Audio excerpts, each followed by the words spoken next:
Lines on a map often seem to carry such certainty. On one side of a line, we are told, is one country. On the other side is another. Border controls and armies exist to stop any bleeding from one side to the other. The lines are sacred. And yet, people are fluid. I may belong as much to one place as to another. People from another land may sing my songs and eat my food, even if they don't share my national anthem. Those in my own land, when we trace our past, we find it doesn't know lines on a map. If you think of the world in terms of nation states, India and Pakistan are two distinct entities. If you think of the world in terms of cultures and people and languages and food and clothes and the affectionate terms that grandmothers have for their little babies, those borders don't matter. Take Sindhis, for example. They've been around from before nation states, and who knows, they might outlive this possibly transitory concept. You can plant a flag on a hilltop, but you cannot divide a river quite so easily. Welcome to The Seen and the Unseen, our weekly podcast on economics, politics, and behavioral science. Please welcome your host, Amit Varma. Welcome to The Seen and the Unseen. My guest today is the splendidly spirited Saaz Aggarwal, an artist, a writer, a publisher, and to many, the keeper of the Sindhi flame. Born Saaz Bijlani, she did a master's in mathematics, became a journalist and a writer, and then wrote a series of books about the past and present of Sindh. We got together a few weeks ago for this episode and discussed her own rich life, the history and culture of Sindh, and themes such as memory, identity, assimilation, loss, rootedness. Even if you're not Sindhi, you'll find this a fascinating conversation. But before we get to it, let's take a quick commercial break.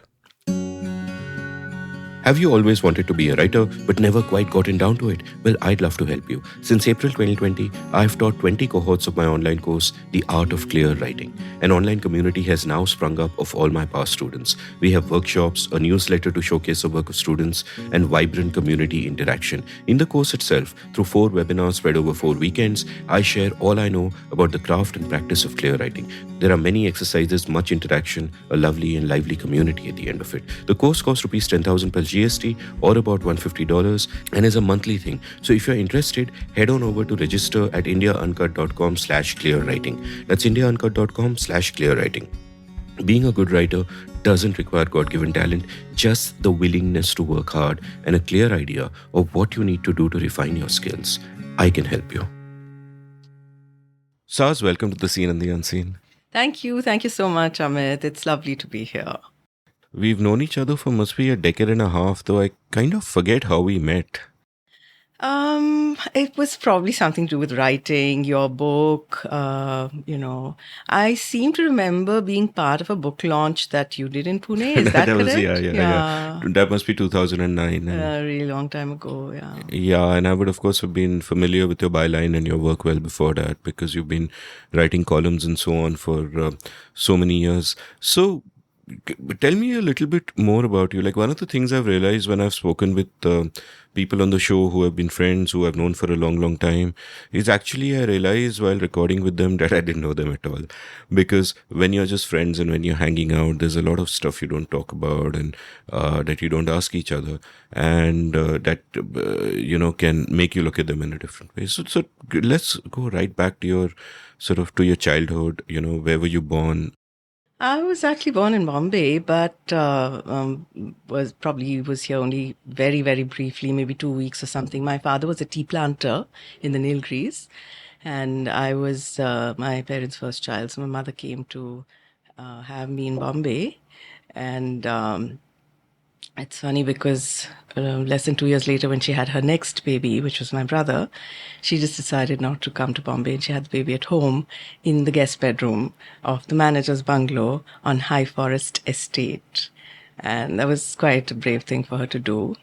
But yeah, so I grew up on the tea plantations and went to boarding school when I was 5, because it was, when you live in a place like that, that's what, there's no schools within walking distance. And actually that was very defining for me because of years between when I was 5 and 7. I was in a boarding school and it was not a very pleasant experience. It's It was quite a hostile environment, and I was very unhappy. And my parents took me out from there, and my dad got a transfer to a place where we could then commute to school in Ooty, which was an hour's journey from the estate that he joined.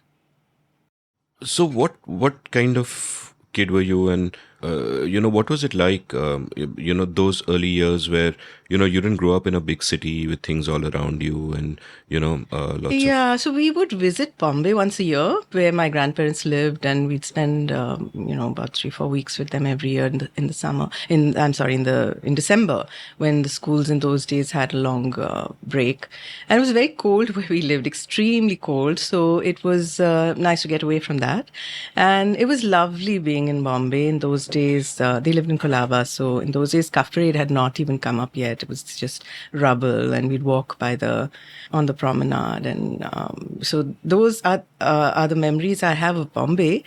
But on the estates, life is very lonely. And there's nobody except you and your family. And we lived this very, when I think back, it's a little bit embarrassing to say this, but it was a very opulent lifestyle. So we were not wealthy, but we lived a really lavish lifestyle. First of all, the nature aspect, where it's so beautiful. Everywhere you look, acres and acres of green, the tea bushes, the blue sky, and nothing. It's at night, you see the whole Milky Way. It was just so beautiful. That was one. And the second is the luxurious home, huge rooms, huge, like large houses, big gardens with lawns in front and flowers, vegetable gardens, and no housework at all, because there was a huge staff to take care of everything. And my mother was famous with her brothers for doing all her cooking by just pressing a bell.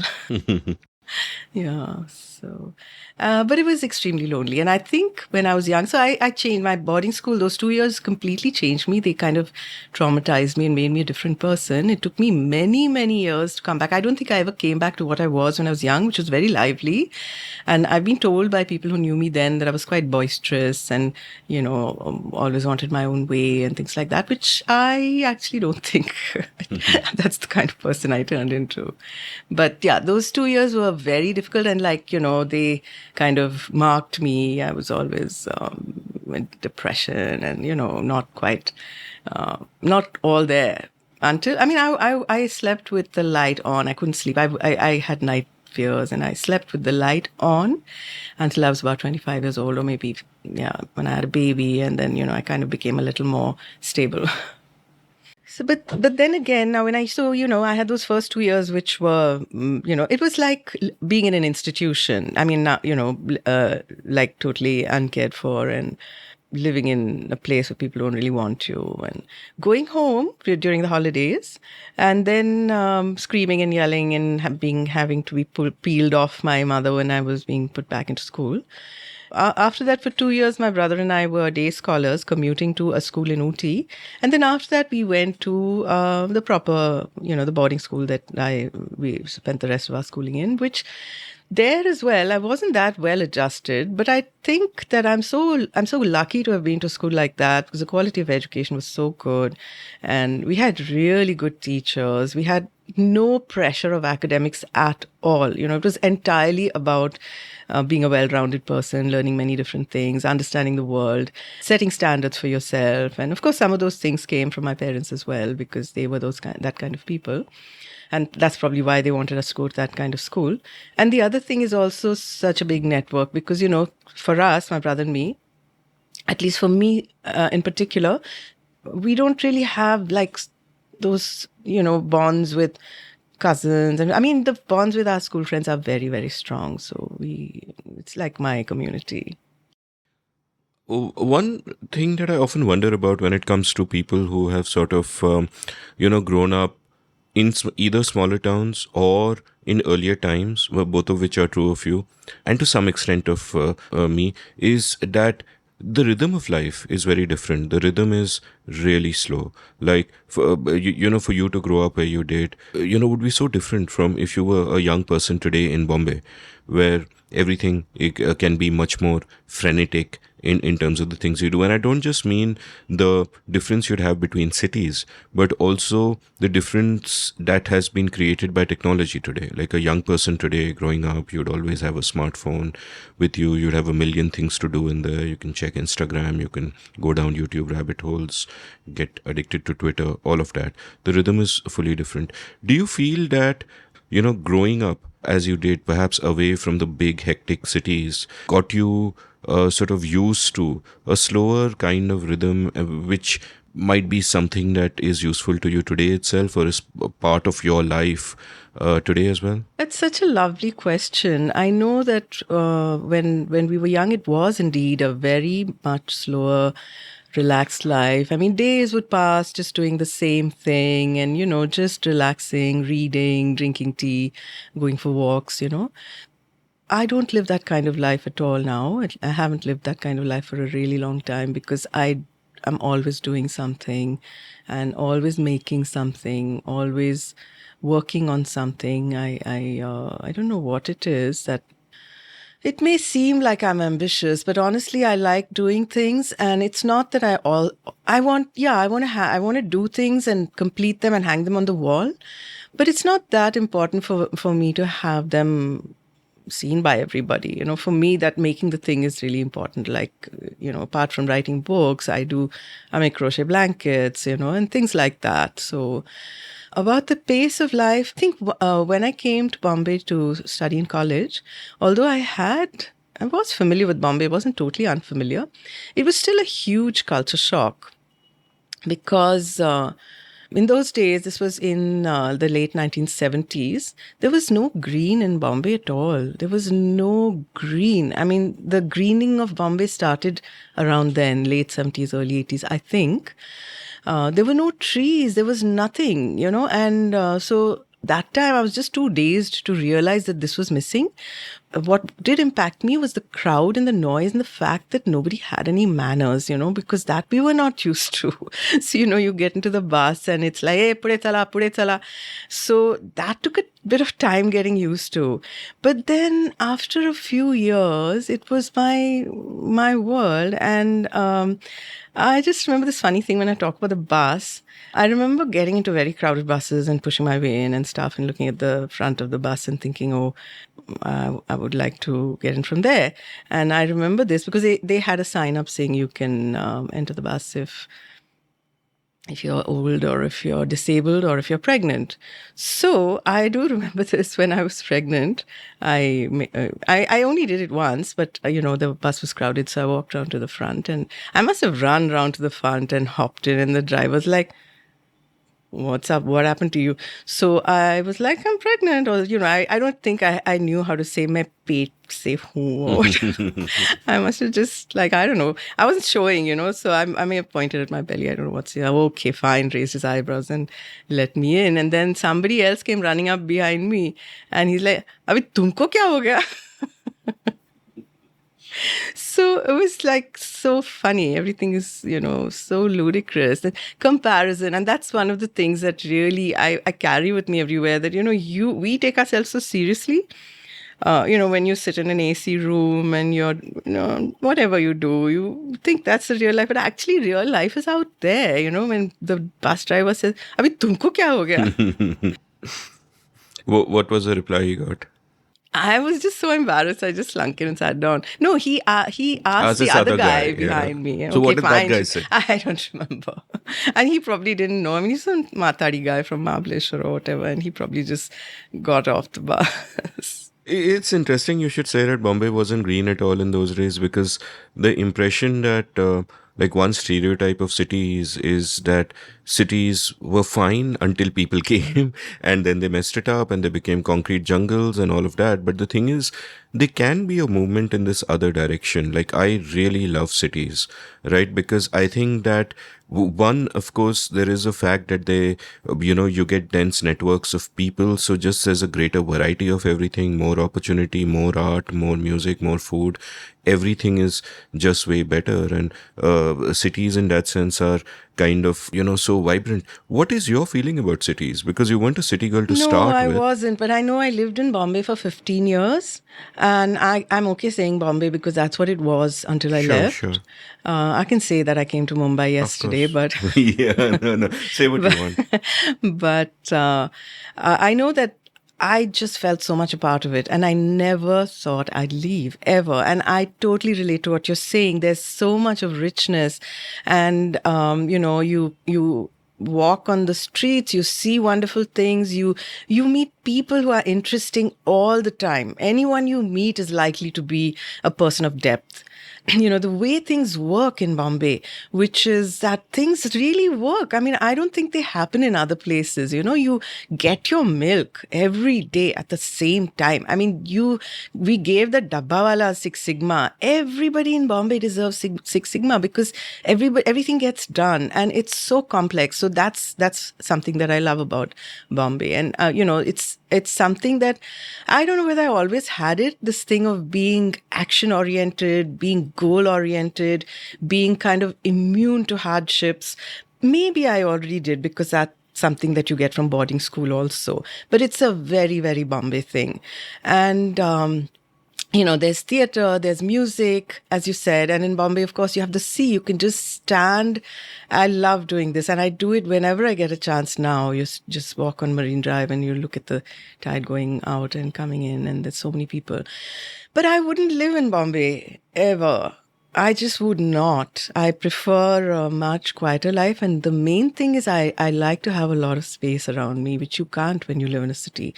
I just feel I love space. I mean, yeah, I'm not saying that I can't do without it, obviously, but I enjoy it so much. And that it really means a lot to me to have a lot of space around me.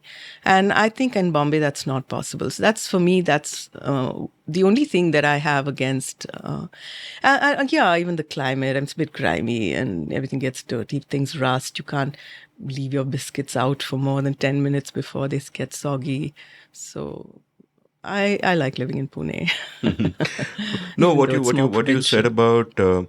about how the milk arrives at your doorstep every day at the same time reminds me of this famous hypothetical question asked by the great French essayist Frédéric Bastiat. This show, by the way, is named after an essay Bastiat wrote in the mid-19th century called "That Which Is Seen and That Okay. Which Is Not Seen." And so the question asked by Bastiat was, "Who feeds Paris?" And the answer was that you don't need a central planner to feed Paris. That people have wants, other people want to fulfill their wants in this win-win game that all commerce is, and therefore everything just runs like clockwork without there being a planner. This is what economists would also call spontaneous order, and that's sort of one of the glorious things about cities. Let's sort of get back to your life. You mentioned that in this other school that you went to, you had good teachers. Do any memorable teachers come to mind? Well, we had a maths teacher. She was also my house mistress, and she was Mrs. Balakrishnan. So she was, she loved to cook, and her son, I think, she was a widow. She was widowed very young, and she joined the boarding school partly to be independent and to ensure that her son had the best education. And he was already, I think, in college by then. So she would cook for us. Every now and then, she would just cook. She would feel like cooking, and then she would say, yeah, okay, whoever's hungry, come and eat. She would do things like that. And boarding school, makes you hungry. You're hungry all the time. You finish your meal, and then you're looking for food. So that was something special about her. And the other thing is that she was our maths teacher for a couple of years. And I was, I think, quite alert in my maths. So I did quite well in her class. I remember her. Then I remember our headmaster, who I used to write when we were in school. I used to write for the school magazine.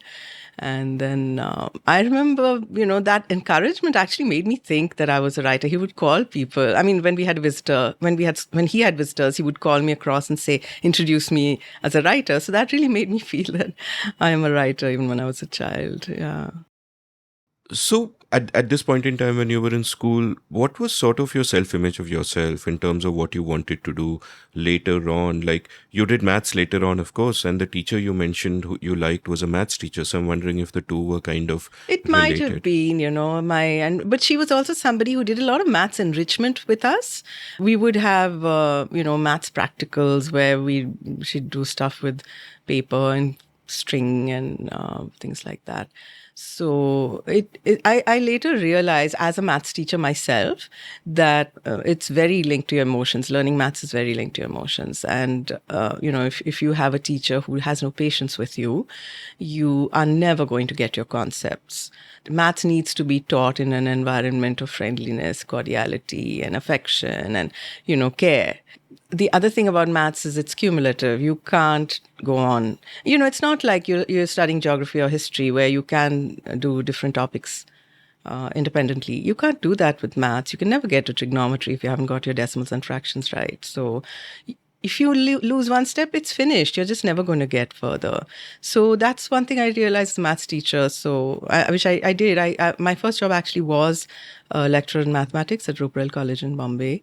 And I had this experience when I came to Bombay to college. So I was the final year of the 11th standard. We finished CBSE 11th. And after that, it became 10 plus 2. So when I came to Bombay, I couldn't join the 12th standard because, there you're still in the previous level where you have to study the language. And that was absolutely impossible. So they had a provision for CBSE students to join the degree straight away. So I skipped a year. But what I remember is coming into class for the first time, and even for the first few weeks, everybody was so depressed.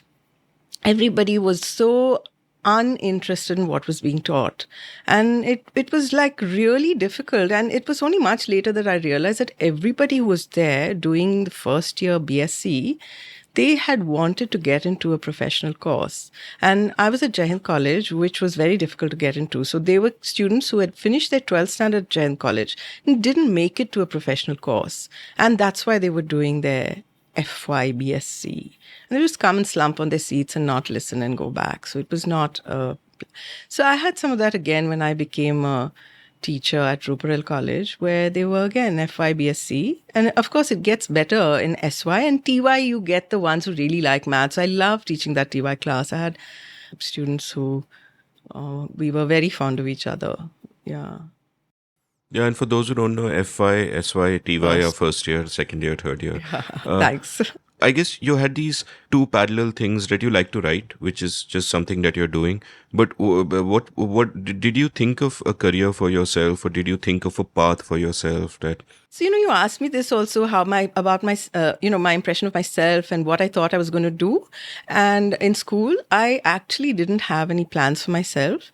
And I suppose, for my mother, she was a housewife and she didn't really do much, she was just, she wasn't busy all the time. So I probably saw myself as having that kind of life. I'm saying that now. At that time, I don't know what I would have said. I might have said I want to be a firefighter or a brain surgeon or something because, I didn't really have any plans. And I did write. And I knew that I'll always be writing. Though when I went to college, it was so difficult for me to adjust. And, a hillbilly person who doesn't know much, suddenly thrust into Bombay where there's so much going on. It takes time to get used to that. And I actually didn't write for a while. I didn't write for actually quite a long time. I wrote something for my college magazine once, but after that, it was years before I started writing again. And I actually started writing again because I needed a way to earn money. And that's because I knew I'm going to be a single parent and I can't do that unless I have an income. And I wasn't sure where I was going to stay and all that. But that's when I started writing and sending off stuff to be published in the hope that I would have an income. And it's actually quite funny because it's not really a good way to have a steady income. as a freelancer. And those days was really, I'm sure it's very difficult even now, but it was extremely difficult. But I was very, very persistent. And along the way, I think one of the things I'm really lucky about is having an unusual name. So, your byline scene. And I was actually offered a job by the Times, which I wasn't qualified for. I would never have applied for because I didn't think I could do it. And in fact, it happened because I received a telegram one day from the editor's office saying the editor wants to see you. And I was like, oh my God, what did I do? I thought it's like being summoned to the headmaster's office. I was really spooked out. You got a telegram. I received a telegram. Yeah, this was back then. This would have been, 1989? And I was staying in a place. I didn't have a phone. I was staying in a little rescue home. A friend of mine gave me she convinced her husband to give me their apartment. They invested in an apartment and they gave it to me for 6 months until I got sorted out. So I received a telegram there and it was really scary. And it was a Saturday. So I phoned the Times office from the public phone outside, and they said that the editor's gone to Pune, and he'd be back on Monday. I said, I've received this telegram that he wants to see me. He says, okay, come and see him. So I went on Monday, and that was Daryl De Monte. And he's such a nice guy. But he saw me and he's like, what do you want? And I said, you sent me a telegram. I said, what? I don't remember. Because he was like that. He would forget stuff. But anyway, when he remembered, he said, oh, yeah. Yeah, these dancers people, they are looking for someone and will you join? I said, what? It was quite funny because I said, no, I can't. I've got a child who's like 3 years old and I can't leave her alone. Don't you have anyone you can leave her with? No, I don't. Isn't there anybody you can leave her with? I said, no, there isn't. Does she go to school? I said, yeah, actually, she's just started going to school. So then come while she's at school. We'll give you flexi time. So, and in those days, flexi time was just not known even. I mean, it was a new word everywhere in the world. But I was really lucky because I said yes. And, that's how I joined the Times. And once you join the Times, then you're a real person, right? It's like Dorothy. What was the math journey like before that? Like, what made you study math? Were you serious about it or were you good at it? Like, I was good at it. It was not my thing, honestly. I mean, that is the truth. I was good at it. I was good at school maths. And then when I was in college, I was not in a good space to be really enjoying my maths. Later on, when I was at the university, I had a professor, Professor Chawate, who's still my Facebook friend, who, we did, what did we do? Graph theory. And that was so good. I loved it. I had a good professor. I loved the subject. And that's how it should be. But it wasn't something that, in fact, I had this, after I've completed my master's, I was staying during those 2 years at the university, I was staying in the Bhavans College hostel. And that's because at the university, there was no hostel yet. The university campus was new and they didn't have a women's hostel. So this was quite far. It was a bit of a commute, but they had a working women's hostel in Bhavans. And so I moved in there and I had a roommate there who, Amita, her name was, we became very good friends. So then, when you have a really good friend and you're actually living with that person, then your life becomes comfortable, it becomes tolerable, and you enjoy, we used to go out I'm sure those places are still there. We'd go and have dinner out, one of those places near the hostel every day because the hostel mess was rubbish. But she was going, but she'd come from the UK. Her parents had moved to Gujarat. They had come back to the native village, and she found it very difficult to adapt. When they came back, she must have been 17, 18 years old. So she was staying in Bombay and working, but she'd convinced her dad that she was going back to live with her uncle in the UK. And so after I finished, my dad was very kind. He agreed that he'd give me money to go and travel with her. We traveled in Europe for 3 months. For both of us, that was like a big life experience. She, of course, had lived in other countries before, but for me, I had only lived in India. Traveling abroad was very difficult in those days, not like now where it is quite easy. So it was a big thing. And my dad he was like, see, now you're finishing your education. you will be working and I don't have to support you anymore. So, and this will be the cream on your education. He said icing, I think. He said this will be the icing. So, and it was actually because I went off on my own and we stayed in England with her uncle for a few weeks. And then we did the U-Rail thing in Europe. So, this is what, 1982. And we spent 7 weeks traveling in Europe. And it was just amazing. It was just wonderful because we saw so much. We learned so much. We were backpacking, but we weren't staying in youth hostels everywhere because you know how we Indians have friends and family everywhere. So, and especially at that time when you didn't have money you couldn't afford it, so you had to be staying in a place where you didn't have to pay much. So my dad was just talking to somebody who asked him, how's your daughter or how are your kids? And he said, oh, my daughter's going to Europe. And he said, oh, I have a friend in Paris. So this friend in Paris came and picked us up at the station. We stayed in her home. She took us around. In the south of France, we stayed with her sister. In the north of France, we stayed with her mother. And so on. In every other place, like whether it was Germany, Switzerland, in Italy and in Holland, we made our own arrangements. But in Denmark, I stayed with my dentist's neighbor's daughter. And this is the truth. We got exposed to traveling alone. We got exposed to different kinds of food. And you just change as a person, right? You realize that I can do things on my own. And then when I came back, I went to collect my degree certificate at the university. And Dr. Chawate, who I was telling you about, my graph theory teacher, she asked me, what are you going to do now? And I said, I don't know. I'm looking for a job. She said, okay, they have a leave vacancy at Ruparel College. And so that's how I got that job. I was there for 3 years. And then I quit when I was expecting a baby. Yeah, so that was how the whole maths things happened. But before that, I would always have people coming to me for help. Or I think I was the tuition teacher of most of my cousins and some neighbors and stuff.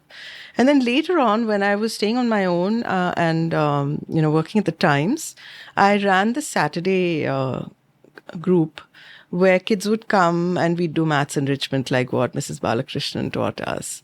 And I inherited a bunch of books from her. So I made stuff, worksheets and experiments and things like that, which I did with my kids also later. And, I still have these friends of my kids who I'm very, very fond of, who remember that. Though my kids, of course, for them, I don't think it was great fun. But, I have these two friends, my kids' friends, lovely, lovely people who still remember the maths experiments that we did during the summer holidays.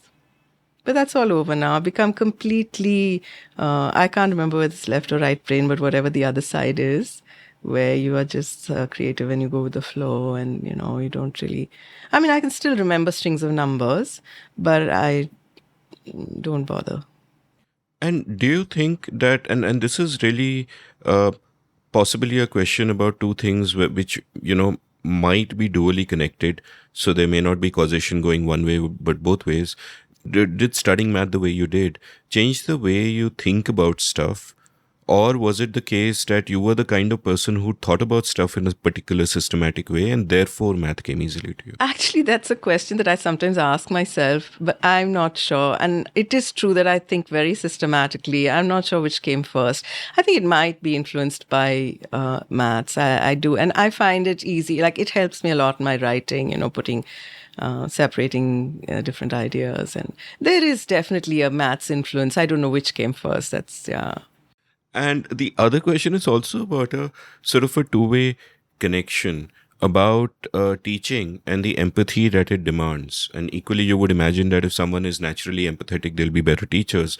But also teaching can teach you to look at each individual more carefully. Like, I think what we tend to do in our lives is that most people for us are a sea of faces, or they are instrumental to us for particular purposes. But both teaching and writing, in a sense, force you to look at individuals as individuals. As a teacher, you got to figure out, okay, why is she having trouble with binomials or whatever the case might be? And you try to kind of figure that out. And as a writer also, if you're writing about somebody, you just look at them completely differently from what you would otherwise, right? So Actually, it's so interesting that you say this. I hadn't thought about that, but I'm not sure whether it's empathy. But I know that one of the things that I do now, and I've done it for a really long time, not just these last 10 years when I've been working on Sindhi stories and being an oral historian, but listening to people when they tell me about. Whatever they want to tell me that I'm writing about. And I think there's something, I don't know what it is that happens. People speak, the way that I'm talking to you, absolutely opening up. People do that. So I don't know what it is that gives some people the gift that when you're listening, the other person just tells them everything. And I don't know whether it's a skill that helped me as a teacher. I'm not sure. I know that I had a lot of kids who really liked me a lot, but I don't think there were any kids who didn't like me. I'm not sure whether I was able to do what you're saying. I mean, I wish I should have. Maybe I did. I don't remember, looking at each person separately. But when it comes to an interview, yes, absolutely. I mean, I'm not there at all. It's just that person and letting them be who they are. And is that a learned skill? Because when I even listen to the really early episodes of the show, or when I think back on how I just talk to people through my life, and typically what most of us do, and I notice this more and more in others, now that I've, thought much more about conversation, is that most people aren't really listening, right? It's Stephen Covey once said that we listen to respond, not to understand. So most people, when they listen, they're not completely absenting themselves from the scene and just listening and taking in what is there. They'll be listening with ego in there. Maybe they're just looking for that moment when they can interject with their wisdom and their views and their whatever. So was there a sense of a conscious thinking about the craft, either when as a journalist or when you were, writing with people, or later on when you started doing oral histories? Is there an intentionality to how you do what you do? Actually, I don't think it's a process of learning, but I do think that you improve with practice. And I definitely think that you do improve with practice. And this thing of interjecting, I know I do it. I know I used to do it a lot more than I do now. And, one should really wait until. But then sometimes somebody says something and you have to respond. I mean, you don't have to, but you do respond. And then later on, when I'm listening to recording, I say, oh, I missed that, So that still happens to me. But I can remember really early when I'd still just joined the Times. And what I was doing for the Times at that time is we were launching Ascent. So I was launching Ascent for the Times. So in those days, we had the appointments ads inside the newspapers. It was towards the end of the paper. And somebody got the idea, and it was an idea. It was not an original idea. It was being done in the UK, I think, where you had a pullout for the ads.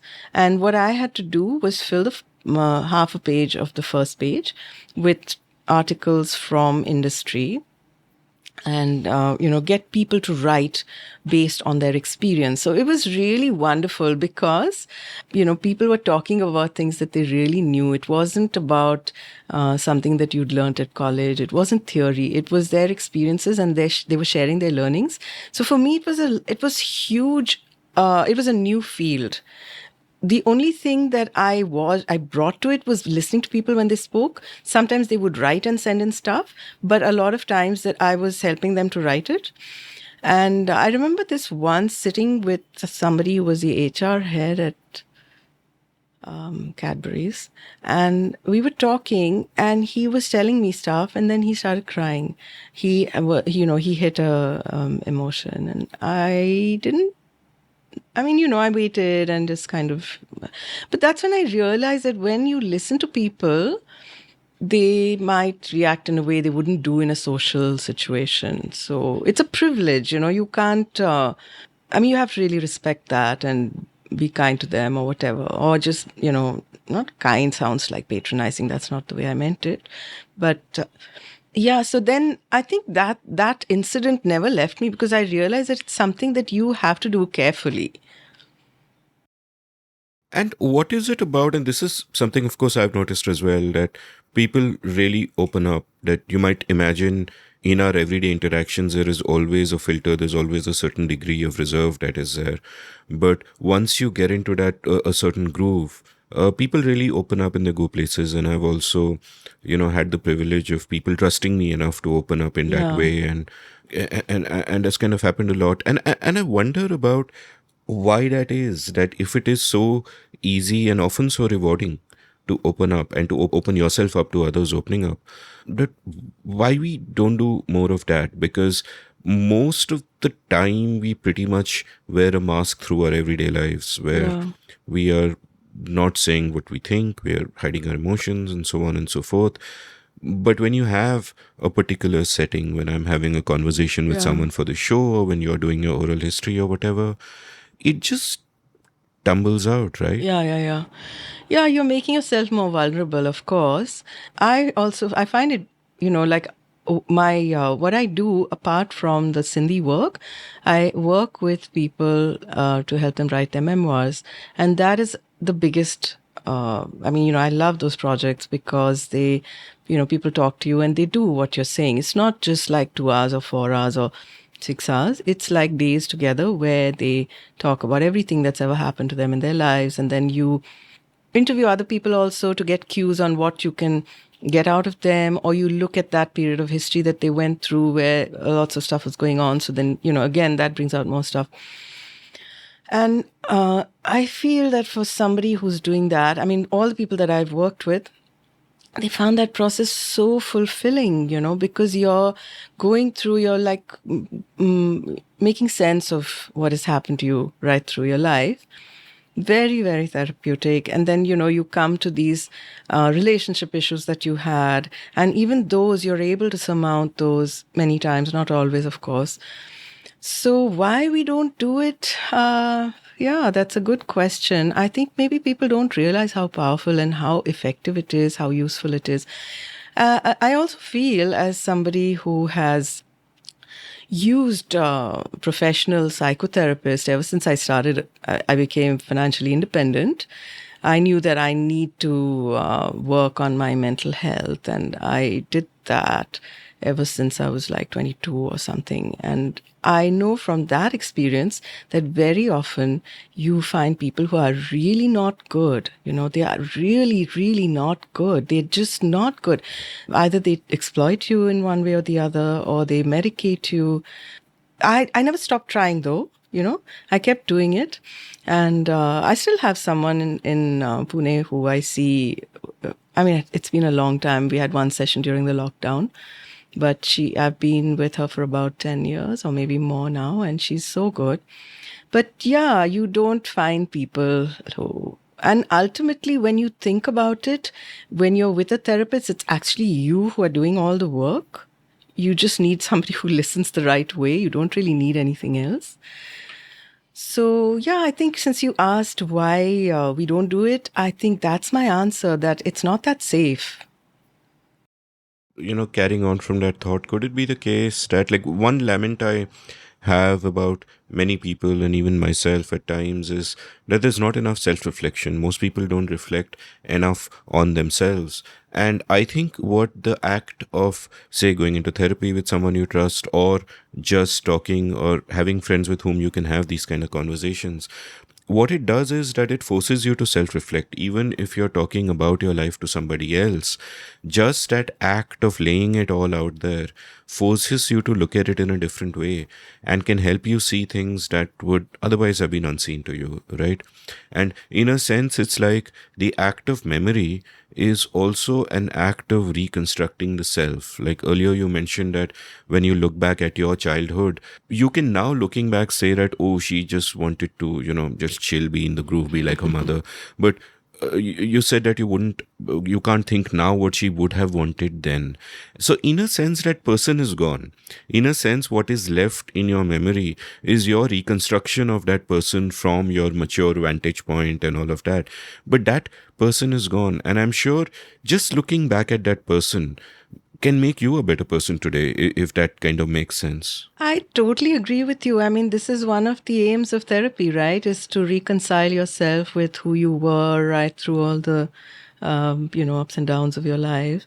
I also feel that when I'm working with someone on their memoirs, this is exactly what happens, This is exactly what happens. They go through every phase of their life, connected with who they are now, feel good about each part of, even the things that happened that were bad, how well they faced those times or the mistakes they made. Sometimes, it's so nice when you have somebody who has been ashamed of something all their lives because it was a mistake or because people made fun of them. And they realize, hey, like it wasn't such a big deal. I mean, those kind of moments happen. And they are just fantastic. They're just like, we all should do that. We all should do that. We all should go through all the disappointments of our lives and put them in context. And, and then you see them more like jewels in your existence rather than something to hide or be ashamed of. So let's double click a little bit on this ghostwriting stuff. You've ghostwritten a bunch of books. Yeah, I'd love to talk about that. When I started the first book I did for someone, this was way back in 2005. A friend of mine in Pune, she said, I want to meet you. There's something I want to talk to you about. And I went to see her. And she said, my father-in-law is turning 80 and we want to do a book for him. And will you do it?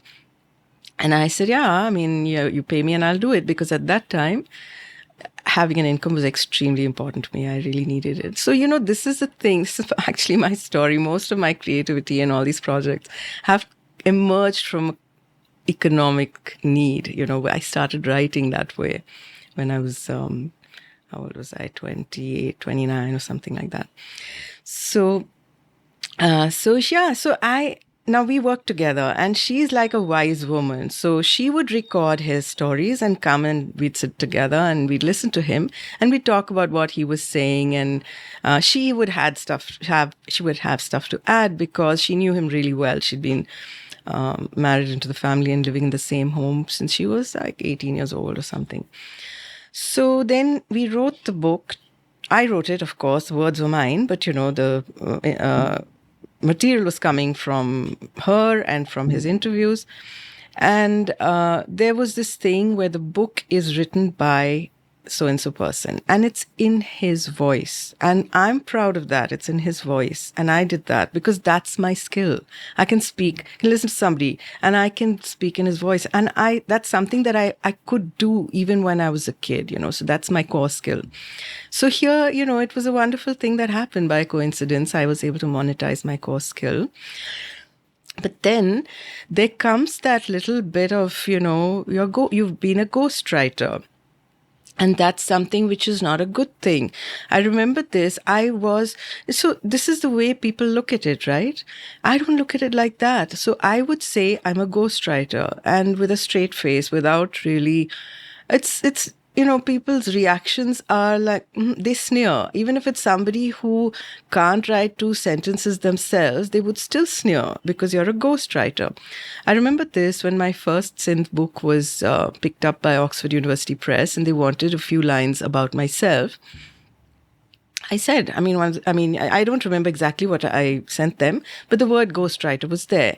And they found that really so objectionable. They didn't want to use that word at all.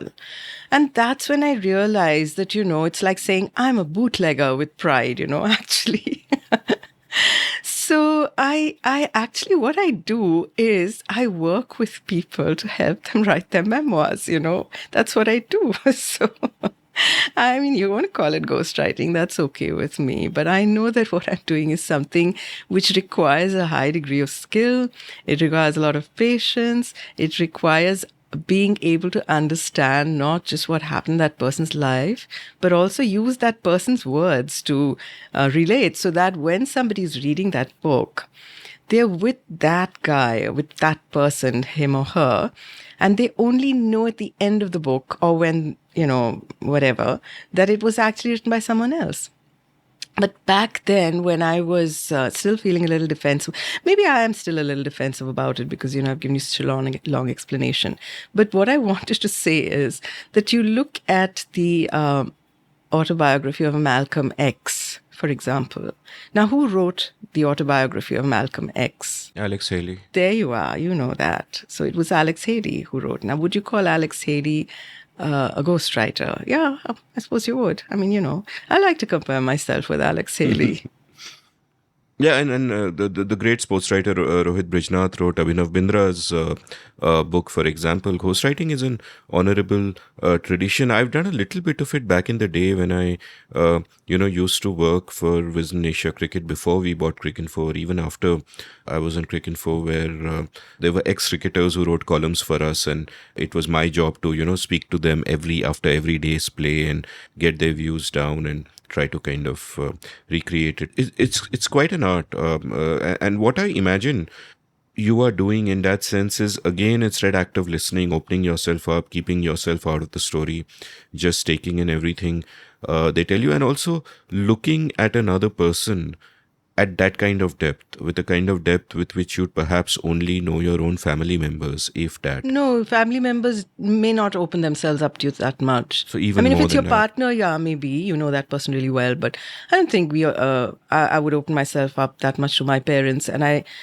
I'd be grateful if my children open themselves whenever they do open themselves up to me. But I don't expect them to do that to that extent unless they really want to. Then that's a gift. But yeah. So yeah, it's a different kind of equation when somebody's, and it's often becomes a lifelong relationship, but sometimes it just ends right there, because they don't need you anymore, and that's it. That's fine, which is also okay. But I have had some people who would remember you, and they stay in touch because you delved their depths and connected with them and showed them stuff. You used words which they value so much because they really represent them the way that they want to be represented, the way they see themselves. So that does become a solid relationship. It has been for some people I've worked with. I'm interested in that, is that they value the words that you use, because I guess they may not have been able to put it that way. Without naming a person, can you give an example? No, I'll give you a person of an extraordinary. I'll give you an example with the name of somebody who was a brilliant intellectual, and that was Dr. N.P. Tolani. He was born in Sindh. He came from a family of zamindars, so they had huge landholding in the north of Sindh, and he went to study at Cornell. He was studying agricultural engineering, so that that would be good for the farms. And when he came back, it was 1947 and partition took place. So he landed in Bombay and he stayed on in Bombay. And his parents were still in Larkana. And he went to visit and everything was different because people had left. His father did not want to leave. But in the end, he was forced to leave because he was put in prison under pretext of being an Indian spy. And he was in jail, and his eldest son was the sessions judge in Sakhar, where he was in jail. But nobody could do anything. The only thing is that the prison guards knew that when the judge visits, he touches this prisoner's feet, so we have to look after him well. Eventually, after several months, by which he, was this rich, middle-aged man in prison, he was a skeleton, he was allowed to leave if he left Pakistan and never returned to Pakistan. So it was obviously because of his land. He was asked to leave. Now, Nandlal, he had come back with this degree. He had to start afresh. He didn't have any lands to go to. He started building earthen dams for the government of India in Maharashtra and Gujarat, living in the interiors. And he did that, and he did it for several years. And then he was this amazing guy. I mean, he's the most amazing person I ever met in my life, ever had the good fortune to work with. His father was doing building. So, a lot of Sindhis, they had nothing, right? And they needed homes. And there was a housing crisis. So the housing board came up, Bombay Housing Board. And there was a chairman who, he left his high-paying corporate job in Ahmedabad and came and joined honorary chairman. And I don't know the facts because I haven't looked at the papers, but I would assume that he had something to do with setting up loans and stuff. So his father, Nandalal's father, Pribdas Tolani, he started building buildings in Bombay. And Nandalal got into this as well, and he didn't enjoy it at all because of the corruption. So he left to go to Cornell to do his PhD. And he completed his PhD in a year and a half. And he would have I forget, I think it was 14 months, a record at Cornell, which was his alma mater. He'd studied at Cornell for his master's as well. So his father wanted him back, so he came back. He would have liked to live a life of academia, but he came back because his father wanted him back, and he started a shipping company. So where I'm coming to is that now here's a person, he used to sail himself. He was a bridge player. So he was somebody who lived life to the full. He was using his mind, he was using his body, he was making a lot of money, and he was doing a lot of philanthropy. He started the Tolani College of Commerce, which is in Andheri East. And later on, he also started Tolani Maritime Institution, which is in Talegaon. It's one of the best recognized maritime institutions in the world. When his daughter asked me to work with him on his memoirs, he was blind. So I had to listen to him and I wrote down stuff. He just loved what I wrote so much. And that is something that means so much to me because he would, and especially, we did, because Sujata also, that's his daughter, she also worked very closely with me, deciding the structure of the book and, various things, giving me the photographs. And one thing I noticed that he would talk about is that people call me lucky. And I didn't like that because, it wasn't luck. I mean, I was working, I was using my brains, I was doing this and that. You're calling me lucky. It sounds like insulting. So, at the end of the book, I wrote this thing for him, which he had told me in different ways and at different times about, I forget what the chapter's called, but it starts off by saying, yes, I've been really lucky. I was so lucky to be born to this family and, all the things that happened to him and explaining that, it's not just luck. And that he used to keep making her read to him because it kind of reflected what he'd said and what he wanted to be remembered for. So that's what, and he's not somebody who couldn't find the words himself. He was like an intellectual himself and very articulate. But yeah, that was me ghostwriting, one of my hero moments in ghostwriting. And do you feel this process changed you as well? Like, was it also rewarding for you? So yeah, it has been very rewarding for me in many ways because most of the people I've worked with, they have been wealthy enough to pay my fee and they have been captains of industry, which means that they started, most of them, with nothing and they built up their empires. And through them, I became intimately acquainted with the industrial history of India. So that's something that really helped me. It gave me a grounding in that field. How else did it help me as a person? I think so. One of the things that really has helped me is working with so many Sindhi people who lost everything and then started again. So that has helped me as a person to know that no problem is insurmountable, that bad things happen and you just have to keep going and new things will happen and then you'll have to deal with them, whatever they are. So I think that's one of the biggest changes. So many people, everybody who I've interviewed, they lost everything. And then they kept going. So, that whole thing. And I think I already had that in me because, I had already, by the time I came to this point where I was interviewing them, I'd already been through quite a lot of rough times in life. And I was already that kind of person who would say, okay, fine, what do I do next? But I think this really supported me in even the small things, like, for example, the bai left. Oh, no, it's really because obviously I rely on my house help. I completely rely on them. I can't be productive unless I have somebody else doing most of my domestic work for me. So it is, it sounds like really, what's the word? I mean, I don't want to say it sounds like I'm, too privileged or something, but maybe it's about understanding my priorities and knowing that if I didn't have somebody doing all this, somebody really smart who I can rely on and who does things my way, I can't do what I want to do. So, even when the bai leaves, yeah, okay, fine. I have to look for someone else. Let's see who turns up. Let's see how well I can train them, So it's just more of, okay, let's get on with it rather than, oh no, Yeah, I mean, this is David Ricardo's theory of comparative advantage. You are good at writing. You might also be good at doing housework, but it's a better use of your time. I'm very good at doing. I mean, I'm not good at cleaning, but I'm really good at. I mean, I can cook so fast. I can really cook up a meal, and because I had a big family, and a lot of times I was on my own.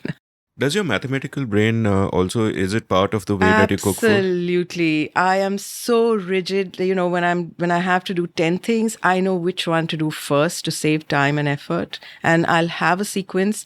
And if anyone gets in my way, then it's really annoying. I mean, I have worked very hard not to be annoyed with people who are less efficient. Yeah. Final question about ghostwriting. How much time does each of these memoirs take you? So it all depends. It doesn't take too long. Probably the interviews will be over 2 or 3 months. And then depending on how many people they want in the book. Now, I like to interview important people other than the person themselves because they'll tell me things I can ask them, ask the subject, and which they may not remember. So the people close to them in their family, in their work, their friends. So it depends on how many I have access to. I think less than a year to get the whole thing done.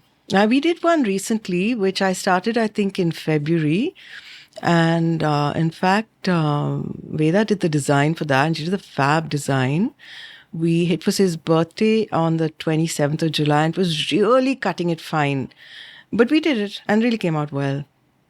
Veda, for the sake of the listeners, being That's of course my your daughter. Yeah, she is not. I mean, she never went to Parsons Design School or anything, but she's very talented. And yeah, I'm lucky that she gives her time to my projects on and off. And also a trained classical guitarist. Oh yeah, there's that as well. She studied computer science, and then she decided not to be a software developer, and then she got a job with Pune Mirror. That Mirror was just starting in Pune, so she was part of their startup team. And then she worked in marketing communications for 3 years in Pune Mirror. 3 years. So I'm giving you Veda's CV as well in case you want to give her a job.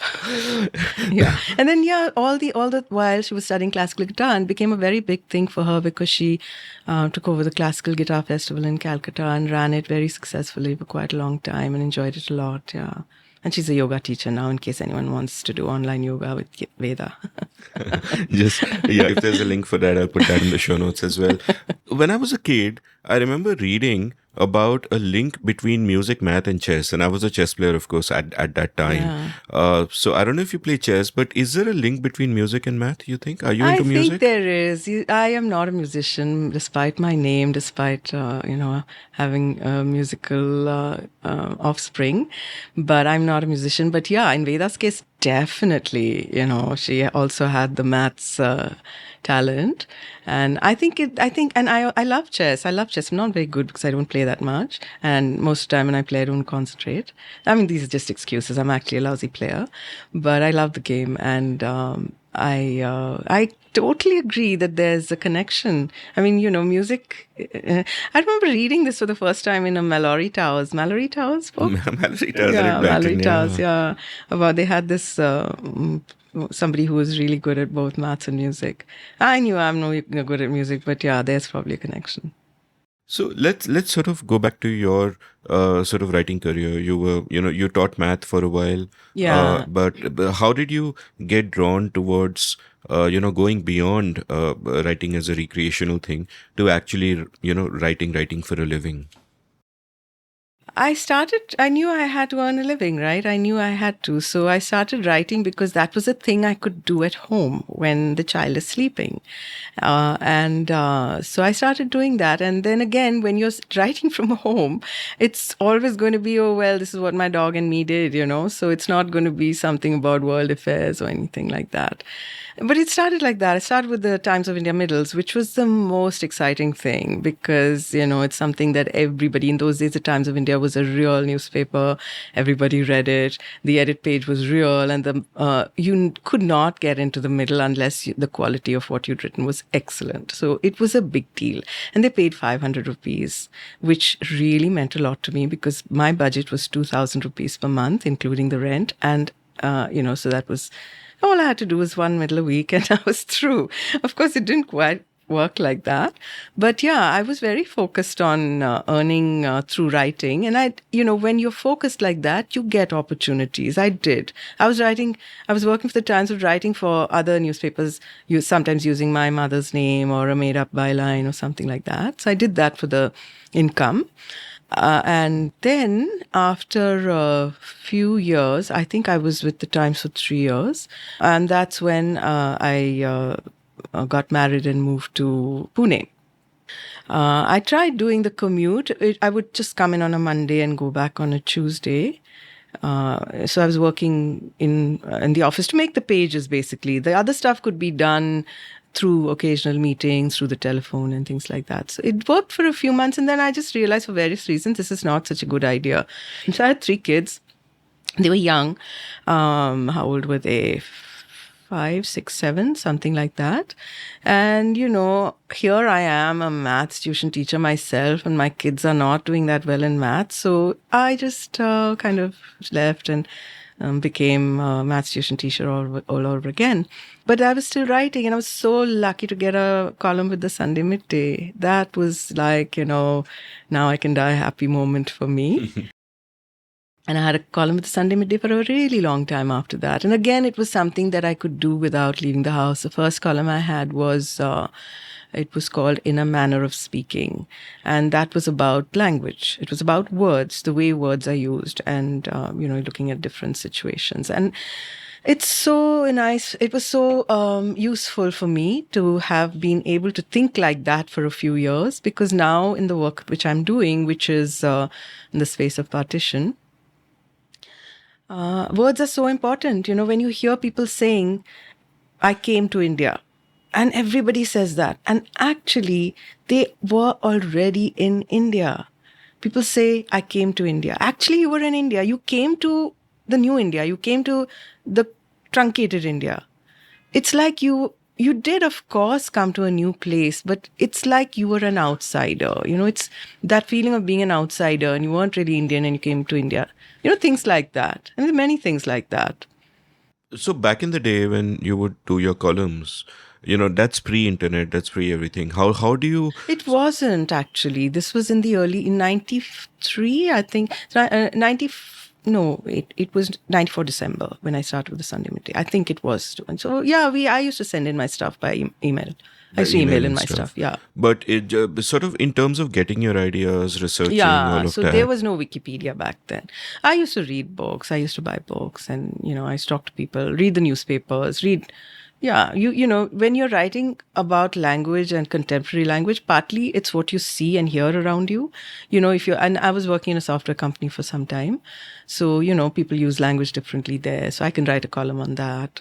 I don't remember. Yeah, then, if you're an MBA, you use certain words. So, different communities use words differently. And would you have noticed this stuff anyway as a natural course of things, or does the fact that you're writing this column suddenly open your ears to this new layer? That's such a good question, yeah.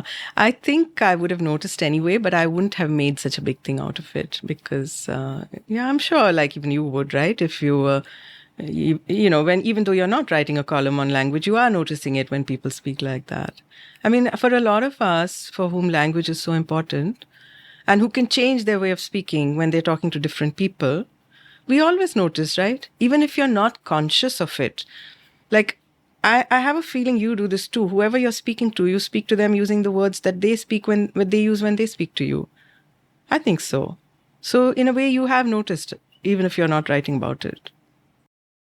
Yeah, but it's subconscious. One doesn't think about it. It's subconscious. Absolutely. So, if someone is speaking to me in Hindi, I'll also speak to them in Hindi, and it'll kind of be like that. And sometimes you also notice the different ways in which people treat language. Like I did a recent episode with the Dalit scholar Chandrabhan Prasad, who makes it a point in all his interviews to speak only in English. And, so before we recorded, we were just chatting away in Hindi and, natural flow. But the moment we started English, and of course I knew why, and I kind of respected that. It's so important. And the reason for that, and this is something he's written about as well, is that caste is so ingrained in language. Yeah. The kind of words that we use, not just the casual caste slurs that come up in everyday English language, like "Arey ye to bhangi hai," ya "chori chamari karta hai," and all of that. Not just in those ways where people use caste terms casually, but even in like the point he keeps making is that he hates Hindi because in Hindi somebody will say pranam, and that is an act of, bowing your head down. Yeah. Whereas in English, it is good morning, good morning. There's that equality. And listening to Chandrabhanji, explain all this sort of made me think differently about this stuff as well, because we don't often look closely enough at language. I've done an episode with Shrena Bhattacharya called The Loneliness of the Indian Woman. She's written a great book about just that. And one point she made was that when women talk about getting married, they say, Meri shadi ho rahi hai. They don't say, Main shadi kar rahi hu. So it is Right. that passive thing. Something is happening to me. Marriage is Right. happening. Meri shadi ho rahi hai. So it's Oh, that's really interesting. and this is stuff that it was your bread and butter to notice. So Yeah. yeah. That's right. But yeah, as you said, it came to me naturally because I would notice anyway, and I still do. And yeah, I think I'm quite conscious of using words in a certain way so that people get a certain impression of who I am. And what are the other sort of other kind of columns you wrote? Earlier you I mentioned did a you. lot of columns. So for Pune papers, I had. It was presumptuous enough. Actually, features editor was Vinita Deshmukh at that time, and she asked me. She had dinner at my place one day, and she got me to do a cookery column for her for a while, and then that turned into a column about child rearing. And when I think about it now, that was so awfully presumptuous of me because honestly, what do I know about child rearing? I mean, what does anyone ever know about child rearing? But you had reared children. I was in the process of rearing them, yeah, and I was enjoying it a lot. I mean, I really had a good time. I think I probably enjoyed it a lot more than they did. But yeah, so I did that. Then I had a column with the Maharashtra Herald also for about 3 years, where I could write anything I wanted. So that was so nice. I could just write about, like I was saying, last week me and my dog did this and that. Although I'm saying dog, I'm not a dog person. We had dogs when we were children, but I just not a dog person, unfortunately. I had a really good time. Now, when I look at those, I'm very vain, Amit. I can't tell you how vain I am. I love to read and they help me. When I read something I've written in the past, like if I'm stuck and I do assignments, right? Somebody asks me, "Will you write this?" and I say yes. I can't say no. I never say no. So then the words don't come. Then I go back to something I've written in the past, which I've admired after it's appeared. And then I read it again and then the words flow. So my Maharashtra Herald columns, which obviously hardly anyone ever read, I've read them a lot because they were really good. And then I did for Sunday Midday, I was their books guy for a long time. And that was like a real plum of an assignment because that was when the Jaipur Festival had just started. So, we'd get flown down and put up and we'd have access to all the authors and you could interview whoever you wanted and you attended all the events. Oh, that was really, really special.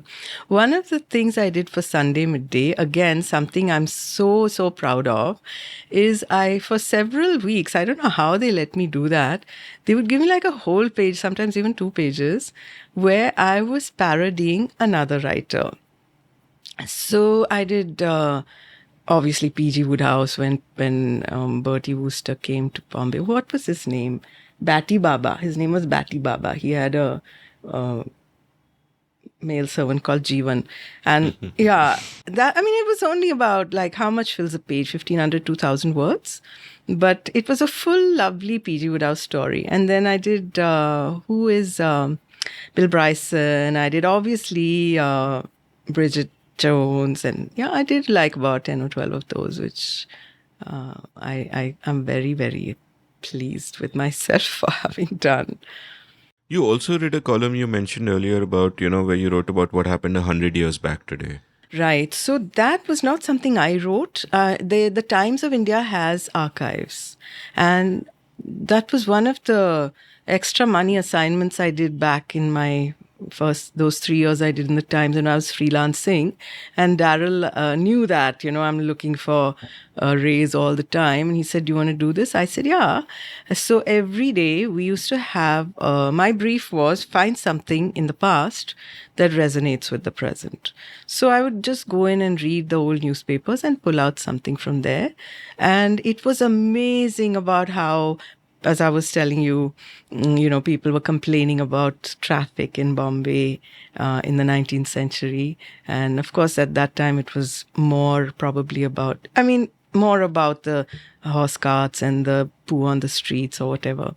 But, floods and pollution, all the things that we talk about were happening 100 years ago. And even advertisements were very, very interesting to see. So I loved that. The only problem was that the Times, I don't know now. Now I think they're all online, but they had everything on microfilm. And microfilm, I am not good with motion. So, like I used to get seasick after a while. And that was, I did that for a few years as well. Yeah, that sounds quite fascinating and something that I've sort of thought about doing as well. At one point, I thought I'll sort of have a podcast where every day I talk about something that happened that day in the past, but not in a this day, that year kind of boring, banal way, but kind of dig a little deeper. Meaningful. And meaningful and, maybe someday. I'm struck by what you said about how you enjoy reading old pieces by yourself. And in my case, it's really just the opposite. And in fact, most writers I know will often, lament how whenever we read something from our past, we cringe so much. I'm not saying I don't have pieces that I cringe at. Of course I do. Of course, especially my first Sunday midday column. When I read those, like, parts of it will be good, but parts of it will be cringe. But then I think I developed like some kind of sophistication fairly soon after that, because I don't cringe at a lot of stuff. And those parody ones, I don't know whether I'm just, wearing my rose-tinted glasses or what, but I think they're pretty okay. And how did your writing style, when you look back on it, how did it evolve, and what was your thinking at the time as it evolved about sort of the craft of it? Because a lot of your writing would be in service of something or the other. You're telling someone's story or whatever is not meant to be noticed, but some of it, it would be okay to be self-indulgent, like in the columns and all of that. Yeah. So what was your thinking about the craft through all of this time? That's, it's nice to be asked that. I think when I started, I was like, parading the glory of the words. But I don't think that's true anymore. I like to get the message across very simply. That's my focus. I have a message and I want to convey it. I want to use words that will be very simple so that anyone can read them and understand them. But I also want to use words which have a certain weight, which anyone will read and admire. And that's, I think, the focus. I mean, I don't want to use too many words. If I use a word just for fun, sometimes, something special comes out, I may or may not allow myself to keep it because it may be just taking away from the message, or it may be just frivolous. But it's okay. Sometimes I allow myself to do that because that's who I am, so it's okay. So, before we go into a break, I just want to also ask you to double click on something that you mentioned a couple of minutes back about how much you enjoyed child rearing, whether or not your kids might have. So that's not something I actually hear so much from mothers. A lot of the traditional literature about it is how it's so much worse than we expected, and it's just horrible, and it is. Yeah, I also hear that. And I feel, I remember other mothers saying, "Oh no, the summer holidays are coming. I don't know what I'm going to do." So I guess I'm just this enthu cutlet kind of person. So whatever I get to do, I just like to enjoy doing it. And I did that with my kids and I really had a good time. So I used to do things like we'd watch movies together. We'd watch all the, in those days, what was it? Like My Fair Lady and The King and I, and, Disney movies of those days, Snow White and all that. It was like a compulsory Saturday after lunch because during the week it was school, and there wasn't. While they were at school, I could write. In the evenings, there would be homework. And of course, we live in a really nice place where they can go out and play, and there were other kids and stuff. And I enjoyed doing things with them, making things along with them. They were so good at art. My kids were artists. I mean, my son is just amazing. When he was a child, I mean, it's an inherited skill because his dad was also an artist before he was hit on the head by his art teacher, which is a separate story. His grandfather's an artist. He worked in the Delhi cloth mills as a designer. So he has that gene, and all of them, I mean, we would do art stuff together, which is how I had the guts to realize that anyone can do it. And I started doing it myself, but much later when they had stopped doing it. And then, it was just a lot of fun. I don't know. I never, ever felt. So I was putting aside who I am actually at that time. I know recently I sat down and thought about who would I have been if I didn't have children. I realized I would have been probably the same kind of person that I am now, but I would have been probably far more ahead in my career in many ways. I would have had a different career. I would definitely not have been doing the Sindhi documentation. I would have been an interpreter of Russian, and that would have been my life. I don't know where I'd have been living and who my family would have been, but yeah, I did study Russian briefly. And I did a few assignments, and I was extremely good, though my language skill is not that good.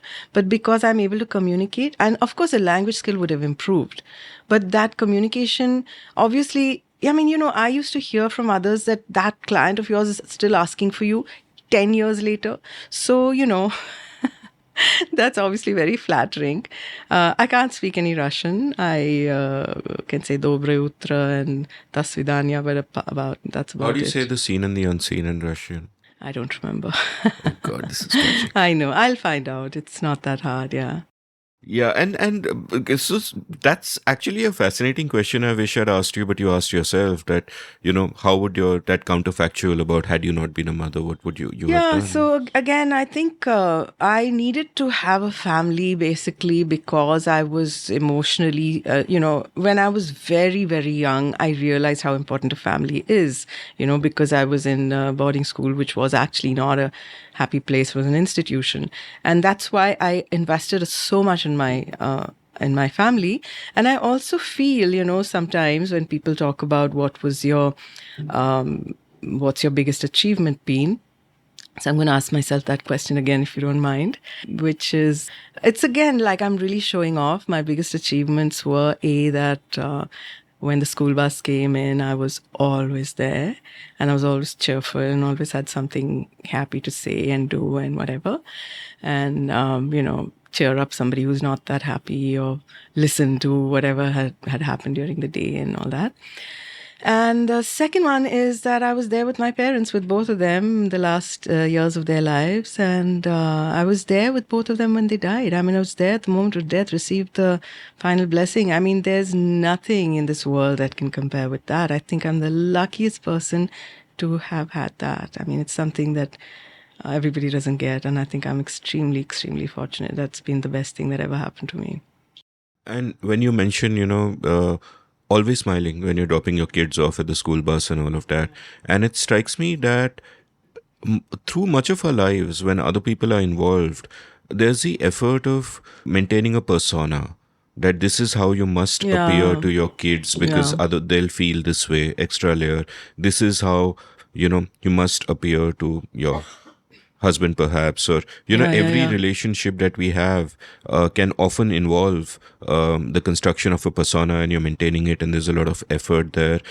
Plus, on a separate track, we'll often go through lives with the anxiety of how do we fit into this world, or how do we belong, or what do other people think of us, and all of that. So through your life, what was the process of kind of becoming comfortable in your own skin? Because, sitting across you right now, it just feels that you are comfortable in your own skin. You're like chill, right? So how did you get here? Was it So before I answer that, I want to tell you I was not always smiling with my kids. There were a lot of times when I was yelling and tearing my hair. You're just saying this because you know they might listen. Uh, well, I doubt any of them would really bother if you want to know the truth.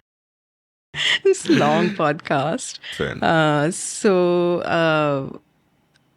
The truth is, I don't know how they saw me, but I do remember once when we did some kind of a process thing where you have to define yourself as either blue or orange or green or something, and each of those colors means something else. And in my mind, I'm a blue, and I remember two of my kids saw me as an orange, which meant very methodical, very particular. Which I actually don't think I am. But then obviously I was that for them because I was getting them to do things in a certain way and, coming from boarding school discipline. Obviously that must have been part of I don't know, actually. I need to sit down and talk to them and find out exactly how it went. Now we are at a stage when we can talk to each other without too much of emotional baggage. I think I can ask them and they'll tell me, I think. What's a blue? Blue is like somebody who's, who's surrounded by lovely things and who's happy and that. Excellent. So fitting into my skin, I think it is something that keeps improving. I don't know when it started, but I know that even between last week and this week, I'm more comfortable in my skin than I was. Yeah. So it is a process. So I know like there were times when I was comfortable in my skin, but there was still a lot of difference between the way I would talk to somebody who I was trying to impress and I would talk to somebody who I just want to get some work done from. Now it's not like that. I talk to everybody exactly the same way because I don't care. I know who I am. No, that's refreshing because I think many people don't. I mean, I think the first step to becoming comfortable in your own skin is just self-awareness, where you're sort of, you're not just doing things, you're kind of aware of why you're doing them and all of that. And not many people have even that. And it feels to me that it's a really difficult process because, you can be pretending to yourself even when you think you're not. So, You're so right, Amit, because I think we are pretending to ourselves all the time. And if we don't acknowledge that, we're never going to move forward. And as for being comfortable in your skin, I think the reason why I did feel that therapy and various other things were important is to get to that point. And I know that the day I say, yes, I'm there, that's the day that I'll have to start all over again because you have to know it's like saying my house is clean. Yeah, your house is clean because you cleaned it yesterday, It's not something that, because the world keeps giving you things. And when you're like, if you're in my position where people read your byline and then you meet someone and say, oh, are you that one? You just become a bit more vain and more arrogant and, you don't want to do that, right? So you have to be on guard all the time. And I think for me, the biggest help has been Vipassana. tell me a bit more about that. Vipassana? I mean, in what ways has it helped you? See, I'll tell you the whole story, how it started Sure. and everything. I heard about it through actually one of my most early therapists, which would have been in the 80s only, mid 80s. And when I heard about it, I knew this is my thing. But I couldn't do it until it was always on my mind. Whenever anyone spoke about it, I would listen. And then when you have 3 kids and all, yeah, come on, you can't push off for 11 days. So I was waiting. When my son was the youngest, when he was in the 12th, when he entered the 12th, I looked at the Vipassana, they're very organized. It's a global thing. It started in India. Came out of Burma, started in India, and now it's all over the world. And they publish their schedules online. I think it's vipassana.org. So when my son entered the 12th, I looked at the calendar and I could see all the dates when they had the courses. And I wanted to do it at Igatpuri, which is the biggest center. And then, you don't want to do it when there's somebody's birthday or an anniversary or some Diwali, this, that. So I picked the dates in August that year. And when they opened the booking, I booked on the first date and I made it. Went and did it. And it did have an impact on me. But now, and that was 18 years ago. So I know that when I did it at that time, I was resisting so much. I was just resisting. I had this thing in my mind, which a lot of us have, which is that I'm so smart. You have nothing to teach me, And that's the biggest trap anybody who is smart has, until you realize that you're not actually all that smart. Please, you've got everything to learn. So I got a lot out of it because that was the year I started painting and I had my first show that year. So the first thing I'll tell you about the impact of Vipassana is it helps you to unleash your creativity.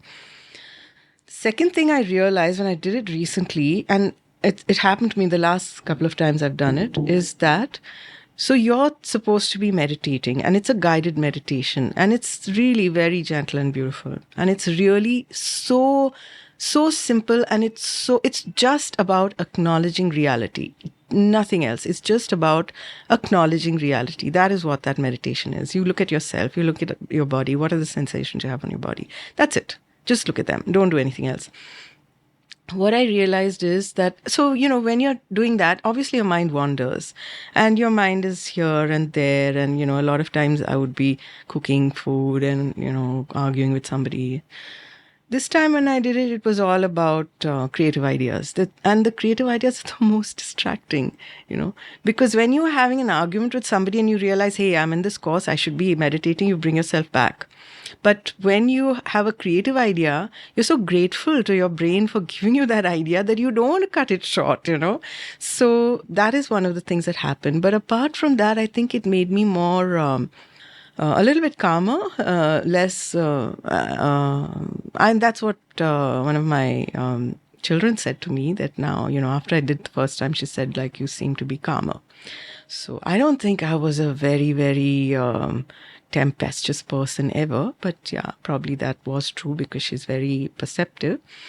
I also feel that this business about being comfortable in your skin, it helps you a lot with that because it's about acknowledging reality. So yeah, okay, this is what I am, this is who I am, and it's fine, whatever. I did Vipassana once in Igatpuri, perhaps 18 years ago. Who knows? It might even have been the same one. And it was torture. It was torture. It is torture, yeah. It was torture. But I mean, I completely value, I completely get the value of mindfulness. And, at some point, we'll hopefully get back to mindfulness meditation. Tell me a little bit about the art that you do, because one of the things that you did very kindly when you came here is you got some of your work and you said, please keep this, and that'll, leave the space open for me to create more of these. And so thank you for those gifts. But that gets me to wondering that is then for you the point of doing the art that you do all about the process. It is not about a thing I've created because you're perfectly happy even to give them away or, not see much of it again. So is it all about the process of what it does to you to create that? Is that because for a lot of people, the point would be the art itself? No, for me, the point is the art itself because I get ideas. And then I want to see them implemented and I want to hang them on the wall. But I am just too prolific. I have to give away my stuff.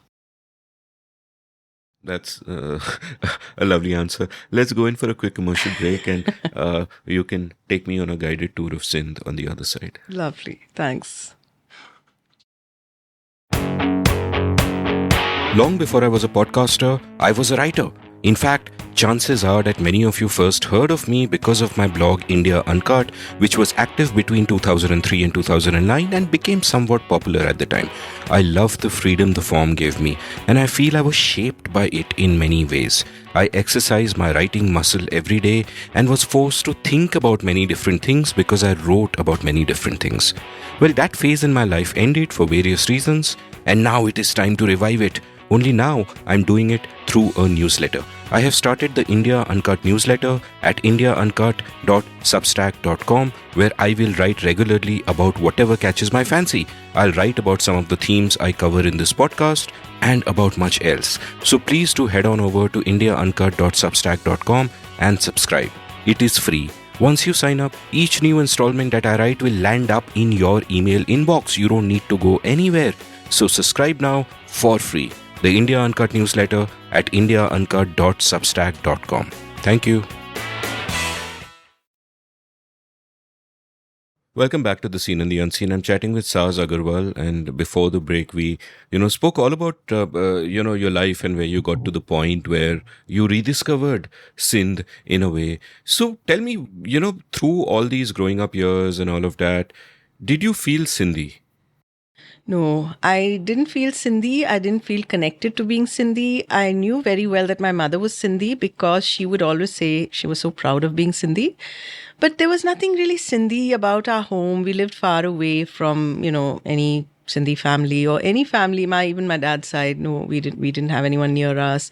We had a, very cosmopolitan kind of upbringing. And also being Sindhi was not very glamorous. I mean, it's not something that you wanted to be in those days, at least. And funnily enough, my grandparents, and they were very different from the stereotypes of Sindhis, but so, we were very accepting of them as they were. They were really lovely people. But I somehow even never thought of them as Sindhis, though they spoke Sindhi to each other. And of course, there was Sindhi food at home.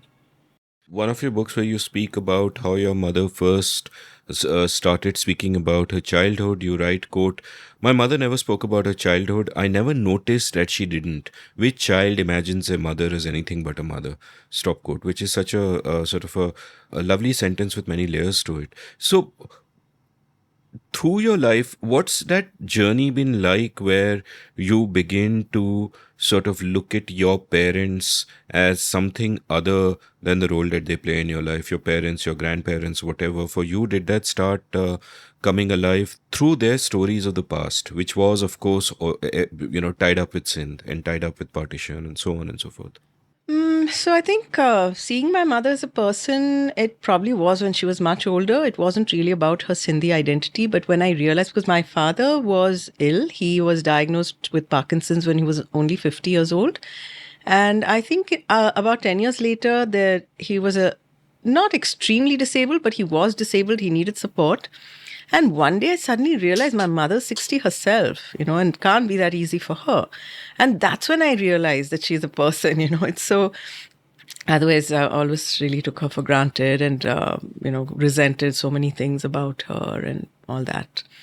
But being Sindhi, that was something that happened much, much later. And now when I think about it, it happened at one point. It was a turning point when the Sindh story started unfolding, and it became to me very, very fascinating. But then when I look back, there were so many other things that had already laid the ground for it, which gave me an advantage.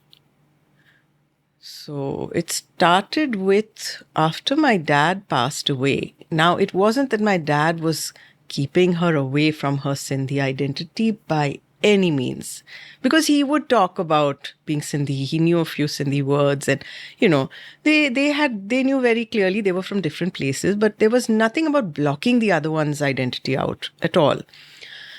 And after he died, she was suddenly, after a long, long time, without. She'd been looking after him for a really long time. That was kind of the thing that she did all day long. Suddenly that wasn't there.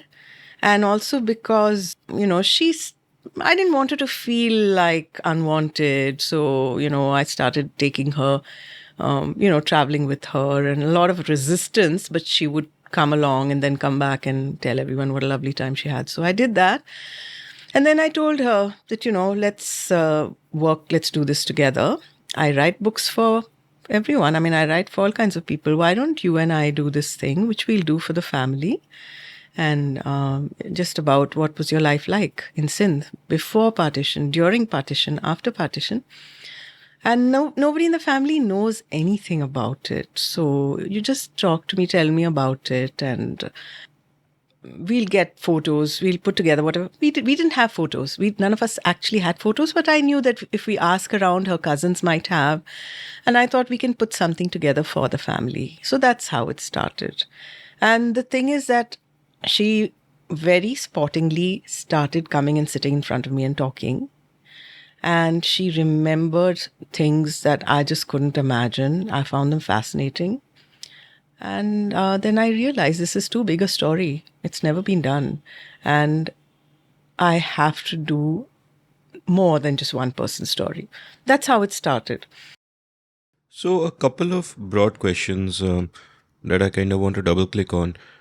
I'd recorded an episode with the historian and economist Chinmay Tumbe, who wrote a book called India Moving about internal migrations. And one of the big TILs in that book for me was his point that most internal migration in India happens because of marriage, because a woman gets married and she goes away to wherever her husband's village is or wherever her husband is working and all of that.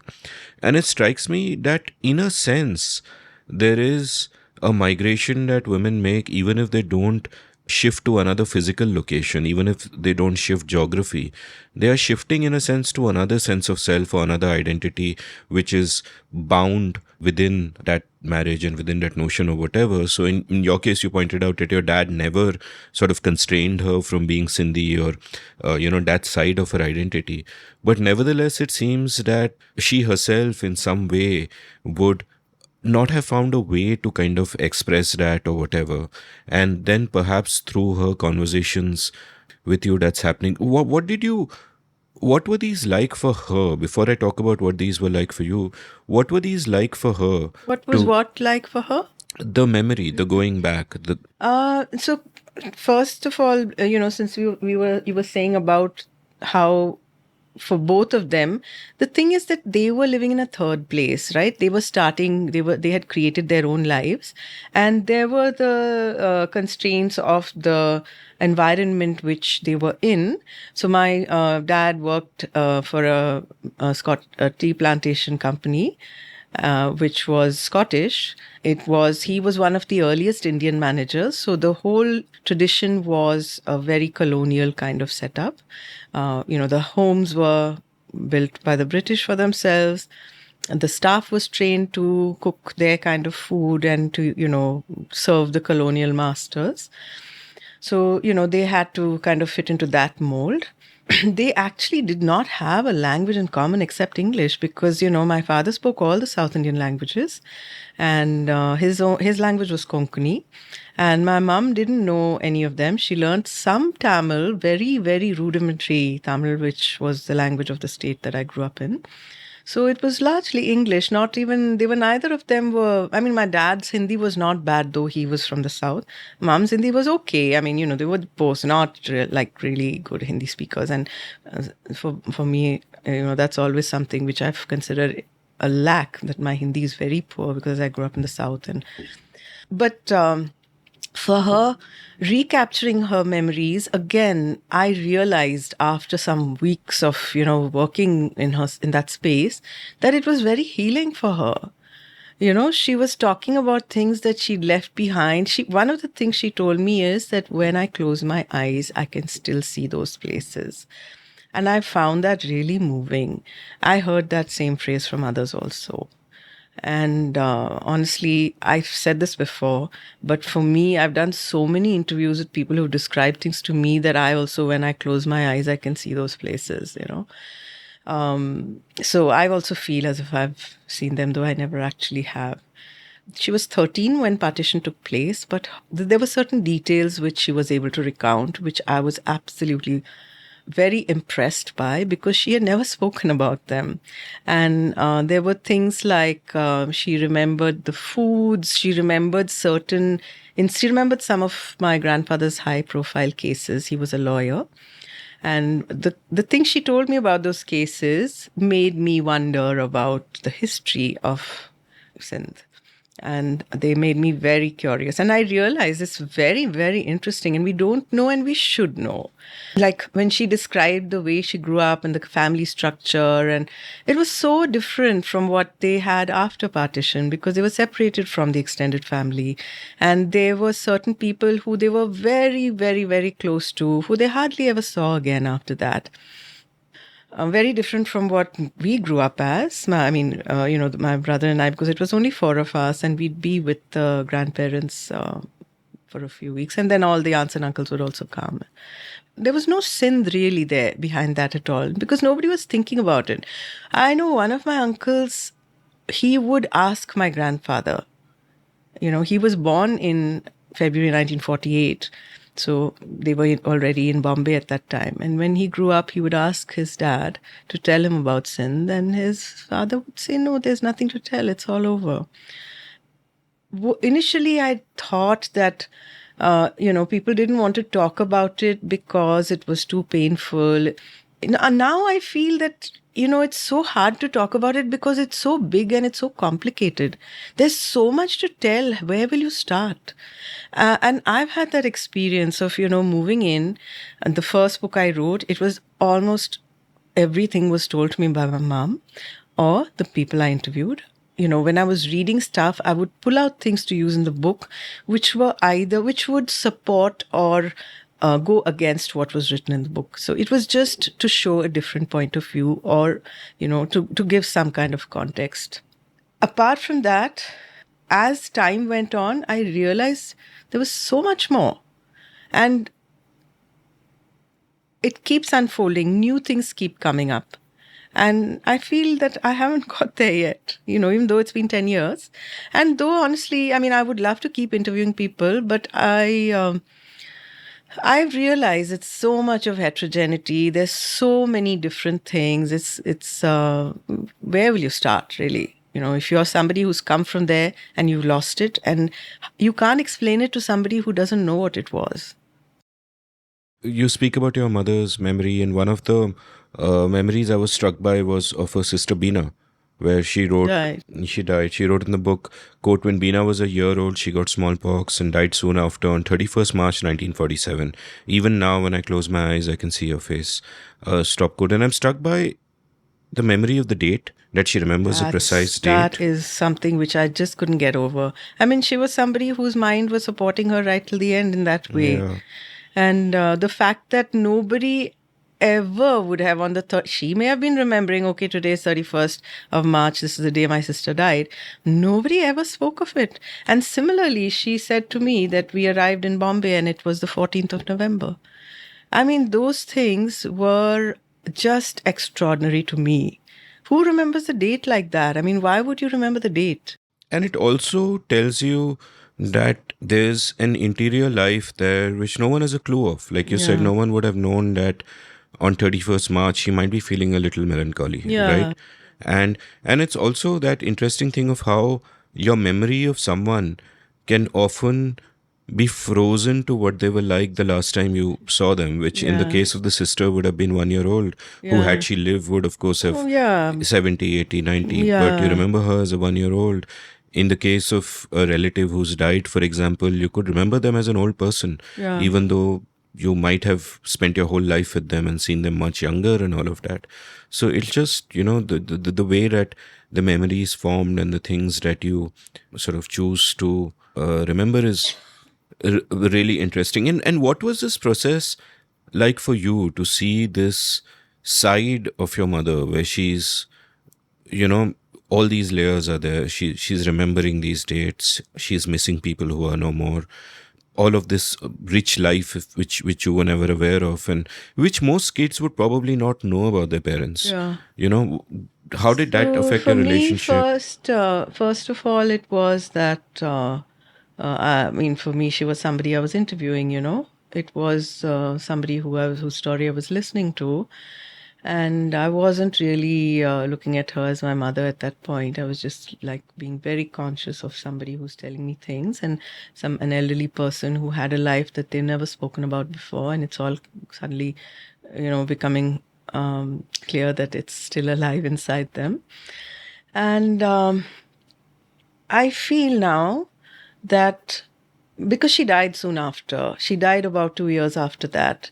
So, it was again one of these things. Like when I think about it, this might sound a bit naive, but I just feel that, it happened at that time. The things that happened, they were like these stepping stones which got me to a point where I could do it. Like, if you start with the fact that I can talk to people and interview them and listen to them and write down what they're saying. And then, be, for example, that I lived with my Sindhi grandparents for 3 years, even though I never thought about them as Sindhi. They were speaking to each other in Sindhi. And my grandfather was talking to me in English, and my grandmother was talking to me in Hindi, but they were talking to each other in Sindhi.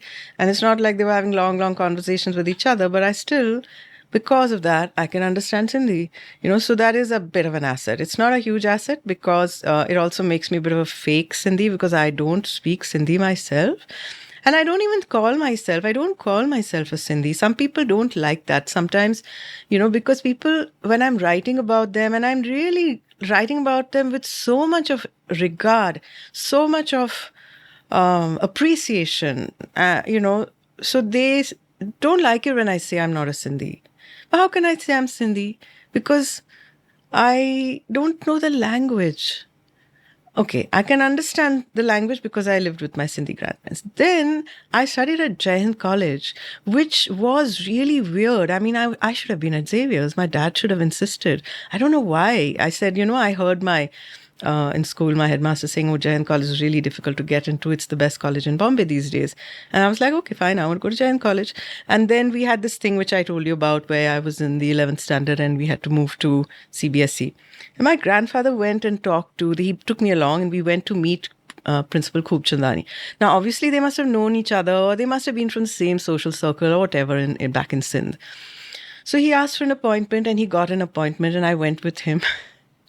This is something that happened to me when I was very vulnerable, when I was like 15 years old, right? And didn't know what was going on. But now it comes to me with so much clarity.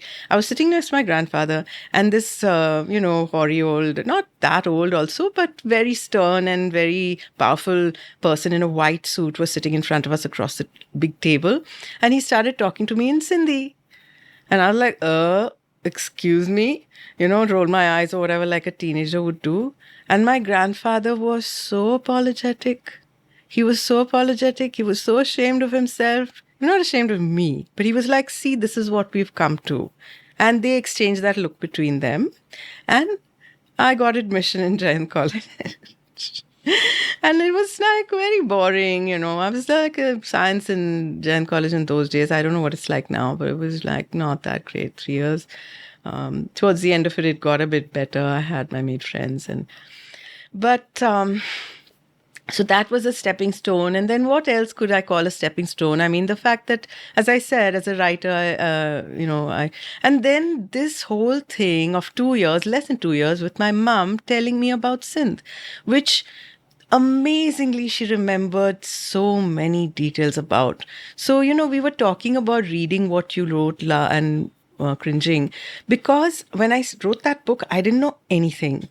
And then I started reading, thinking, listening all the time. Like, not all the time, but a lot of the time. Speaking about Sindh, reading about Sindh, listening, interviewing people. And after a few years, when I had to think about reprinting that book, I knew I should read it. And I'm sure I'm going to find a lot of bloopers in it because, I didn't know anything when I started. I must have said all kinds of, naive and stupid things. So then I read the whole thing. And again, I was really shocked because, they may have been naive, but they were not stupid. There was nothing that really struck a wrong note. And that was amazing. How could that have happened? I really didn't know anything. It was just the base of what my mom gave me. So that's the backstory of that. That book was written when I didn't know anything. It's still working. It's still selling even today. People are still doing it for book club discussions. And, like recently I asked 3 people, I sent them the link to my website, blackandwhitefountain.com. And I said, listen, I'm coming to see you guys soon. And which one of my books would you like? And all 3 of them replied, Sindh Stories from a Vanished Homeland. Though there are lots of other books which are also quite fascinating. I don't know, maybe the website promotes it the most or what. But it's still alive after 10 years. So that's quite gratifying. One of the things I enjoyed about the book is that the voices sound so authentic. I mean, you know that it's you've sort of been true to the voices in the book, your mother's voice and all the other Sindhi voices in there. And I'm also struck by the word in the title vanished, which I think one of your foreign publishers said, let's not call it vanished, and you called it lost Oxford homeland. University Press in Pakistan, they did not want to use the word vanished. What I understood is that Sindhi people in Pakistan, that is the majority community, which did not obviously leave when Pakistan that was their country, they also have had a raw deal after partition. And they have felt colonized, they have felt, rejected and made fun of, and they are very sensitive, and they lost their middle class, so they miss their Hindus, and there wasn't that much of a conflict between the Hindus and Muslims of Sindh. They were one people. For them, it was their language, their culture, their common beliefs. So they said we can't use the word vanished or we'll be in trouble, because they will say, no, we haven't vanished, we are here. And I'm thinking to myself, well, you're going to call it lost. How is that going to be any different? They called it stories from a lost homeland, which maybe is not as dramatic as vanished. I didn't like that, because I think vanished is what I wanted to say. And that was a very strong sense I got while interviewing my mother. And I mentioned that in the book about how she tells me the name of the villages that she said my father's village was Kherodero, and our family is married within these 5 villages. And she was giving me the names of the villages, and she named 4 of them, and she couldn't remember the name of the 5th. And she said, "I'll tell you. I know it'll come to me." But while she was talking, I Googled, and there was a whole list of names that came up, and I started saying them out to her. And she was looking at me with this expression on her face, like, how would you know this, And I'm thinking, you look on a map and you'll see the name of a place.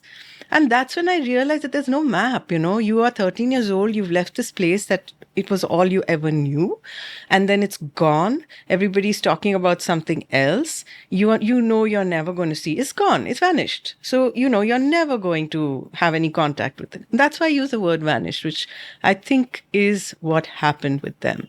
So I want to double click on that word. Now, I have a bunch of Sindhi friends who I've never thought of as Sindhi friends, right? It's in retrospect that I'm realize that they are Sindhi. I'm looking at the Bhatiyas and the Melwanis and thinking, hey, but these are Sindhi friends. But not only have I never got a sense of Sindhiness from them, but I'm not even sure how much Sindhiness they ever felt themselves, right? And so my question is sort of that in modern times, what is this Sindhiness? Because when I look at other nesses, just to coin a word there, when I look at Bengaliness or Punjabiness or whatever, there is a land, there is Punjab, there is Bengal, there is a language, Punjabi and Bengali, there is a literature, there is, so many distinctive, there are even stereotypes, but that of course the Sindhis still have. But when you sort of think about Sindhis, you've spoken in your writings about how so many people lose touch with the language. You may hear your grandparents speaking the language to each other, but do young Sindhis today communicate in Sindhi? No, because you have so many other languages that you need to know to get ahead in the world. The language of the local place where you are, perhaps English, because that's your global sort of language to get ahead, and so on and so forth. So is that something that is vanishing or has vanished, that whatever being Sindhi meant, whatever that... Yeah, I think it was lost. So partly I think it's happened with everybody because of the way the world has changed, because of cosmopolitanization and media, and it is true for everybody. But you do find a lot, and of course because of the mixed marriages where people don't know each other's language, the language the other person grew up hearing at home. So those are the most common reasons for it to happen. But for most people, there's still a place they can go back to where that language is spoken, where they can connect with it. And Sindhis definitely don't have that. Indian Sindhis don't have that. If you are lucky enough, as I was, to visit, it's a tremendous experience. I mean, for me, which is something that came to me when I was giving an interview while in Sindh, it was after having, connected with people, experiencing something that I hadn't imagined. First of all, being in a room full of people who speak exactly like my uncles. I mean, come on, that was something. And the same quality of affection, of wanting to make sure that you've eaten enough, giving kharchi to your children. So I said it was like looking into the mirror for the first time, because that's what it felt like to me. And that's gone, right? You don't get that. You can't have that. It's like it's a very rare Narnia kind of experience. I think identity is like a very complex thing in any case. I think now, because see, the partition, the migrant generation did not realize, right, that it was something to hold on to. They didn't realize what a precious thing was being lost. So they let it go because they had other priorities. The next generation, similarly. Now, the generation, like maybe the fourth generation, they want to know. They do want to know. They want to reconnect, and they're doing it. Many of them are looking back and trying to find out. And one thing which like I feel a little uncomfortable about is that people whining about, they suffered so much. Now, come on, suffered so much is not such a big deal, yeah, because life is full of suffering anyway. I mean, Buddha told us that long back, right? So suffering is not the point. It's the point is, how did you cope with it? And that is something which I feel we need to salute. The way they did it as one. And, as I said, it's a very heterogeneous community. They do everything differently, and they're always quarreling, and everybody wants to be in the forefront. And, there's a lot of that. These are, again, I'm being, using stereotypes, which is not fair. But I mean, I'm saying this because I want to say that when it came to partition, they behaved as one. First of all, they left without looking back. Second, they landed where they were and they got going. They did not complain. Those are the things that we need to salute them for. That's what I think. Yeah, then after that, there was this loss, which happened in an organic way. Like when the parents were talking to each other, they would talk to the children in another language, which, like I realized recently, they had to do, because who's going to explain everything to them? They're not going to understand, right? So fine, let them get the context of where we are now. It's interesting how you speak about how they all left and they all kind of came to terms with it and went on. And there's this fascinating little bit in your book where you speak about this survey that was carried out in the late 1940s by a psychologist called V.K. Kothurkar to understand, stereotype notions that Pune people held about non-Maharashtrian groups. And the survey was also distributed to Sindhi people who were not keen to take part, but who left comments. And one of those comments read as follows, quote, and this is by a Sindhi in that time, quote, those who are interested in collecting these statistics should know that we are no more divided in sections like Muslims, Sindhis, Punjabis, Bengalis, etc., as contemplated by them. Let them understand that we are Indians only, and as an Indian I apply all the good adjectives to all my countrymen, and let the remaining adjectives be applied to those who are interested in dividing us again by such methods. Stop quote. And is this part of a necessary process where, it's partly perhaps being in denial of what just happened, and it's partly something that you feel necessary to assimilate in this country, and you have left your home and you've come here, in that sense coming to India, like the phrase you mentioned earlier, they have come to India. And where is this feeling sort of coming from, that that the past is past, and we have to make it vanish, as it were? So, the two options that you gave are definitely valid, but my sense is that it came from something a little older, which goes back to the freedom movement, and which is something which was very, very strong across the country at that time, and it was very, very strong in Sindh. And there was a lot of resistance to the British, huge, so many. I mean, I have a lot of stories of the things that people did, and not just the men, the women and the children also. And I think that feeling, whatever he was expressing, when I read it, that's what it meant to me, that he's talking about what he felt when India was becoming independent. And that's what should have been retained.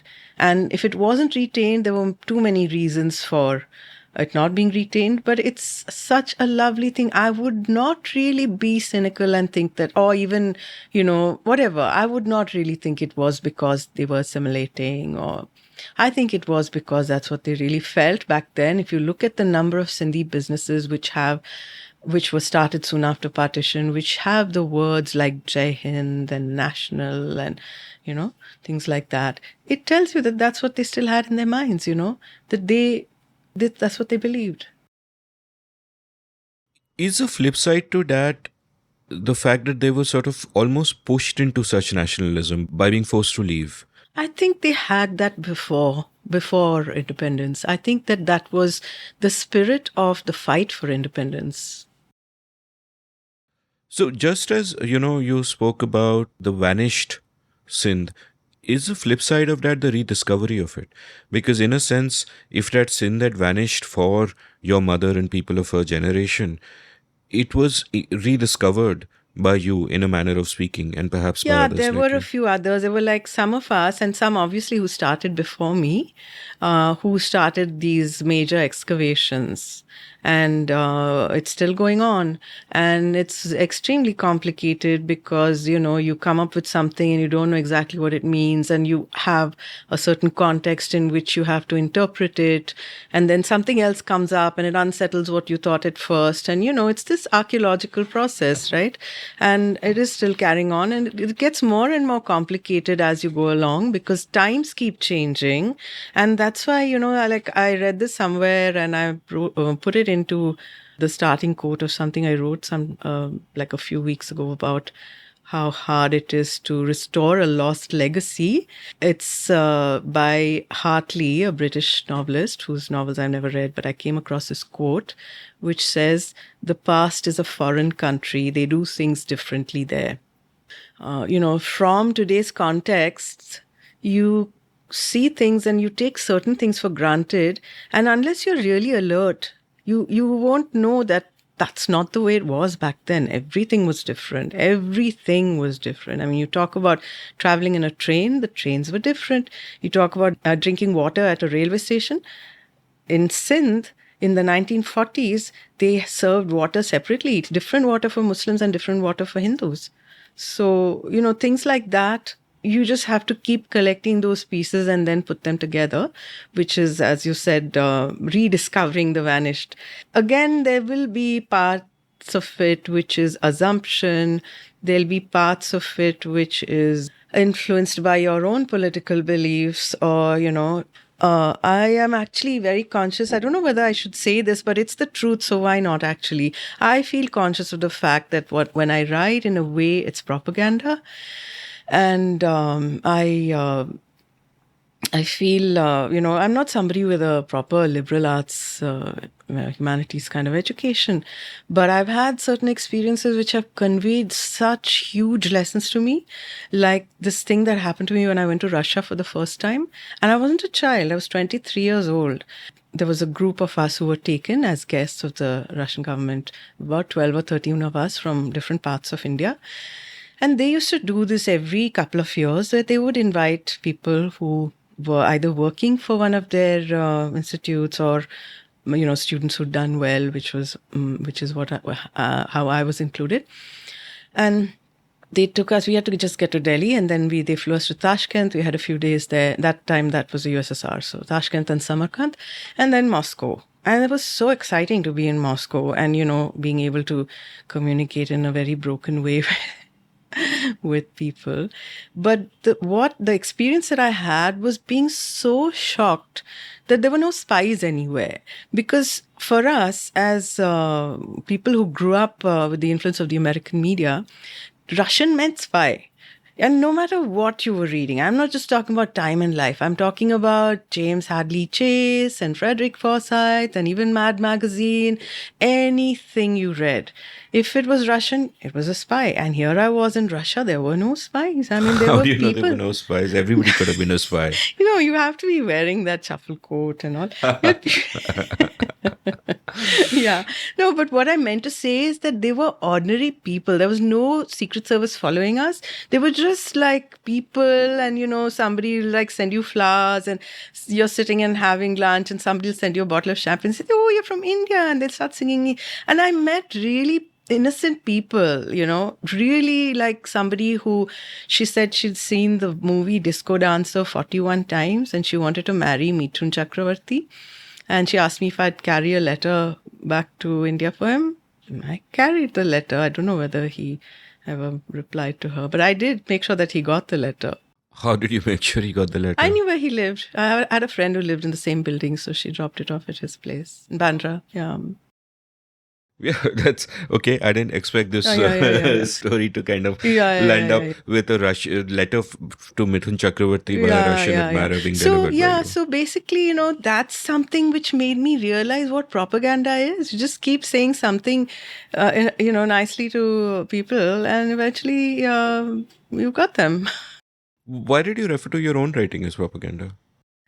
So I might be being a little harsh, but I am telling the stories that I hear. So it's, I'm not writing about. Okay, let's look at the bell curve. Let's look at the characteristic of human behavior, and where do you see what when you talk about Sindhi? Which are the things that you're talking about? You're talking about, if you're being kind, you're talking about being hardworking, and you're talking about being entrepreneurial. You're talking about being innovative, maybe not innovative even. But if you're not, then you're talking about being shrewd, you're talking about being exploitative. That's what I meant. So if I'm leaving out the exploitation stories and I'm only telling you about stories where, I mean, these are completely true stories. I'm not twisting them in any way. I'm just telling you stuff that actually happened. I don't know, Amit. I mean, I'm not, like I said, it's a bell curve, but I'm giving you these stories. And I want things that haven't been told before to come out. And I have for a proper sense of what actually happened. There's so much stuff that's still not known. So I look at sort of movements of revival in India, and I can see what, say, Rekta is doing for Urdu/Hindustani, or there is a recent guest on this show, Vinay Singhal. He has a site called Stage, which provides OTT content in dialects like Haryanvi and Rajasthani, and which is really interesting because that is fighting against a social impulse to homogenize, urbanization, going to cities, homogenization. That's what you typically imagine, is the movement in modern times, and therefore you think, hey, dialects are going to disappear and so on. But what Vinay is doing with Stage, movement in the opposite direction, where there's a massive industry built, and people who grow up speaking those dialects now don't feel ashamed of themselves. They feel empowered.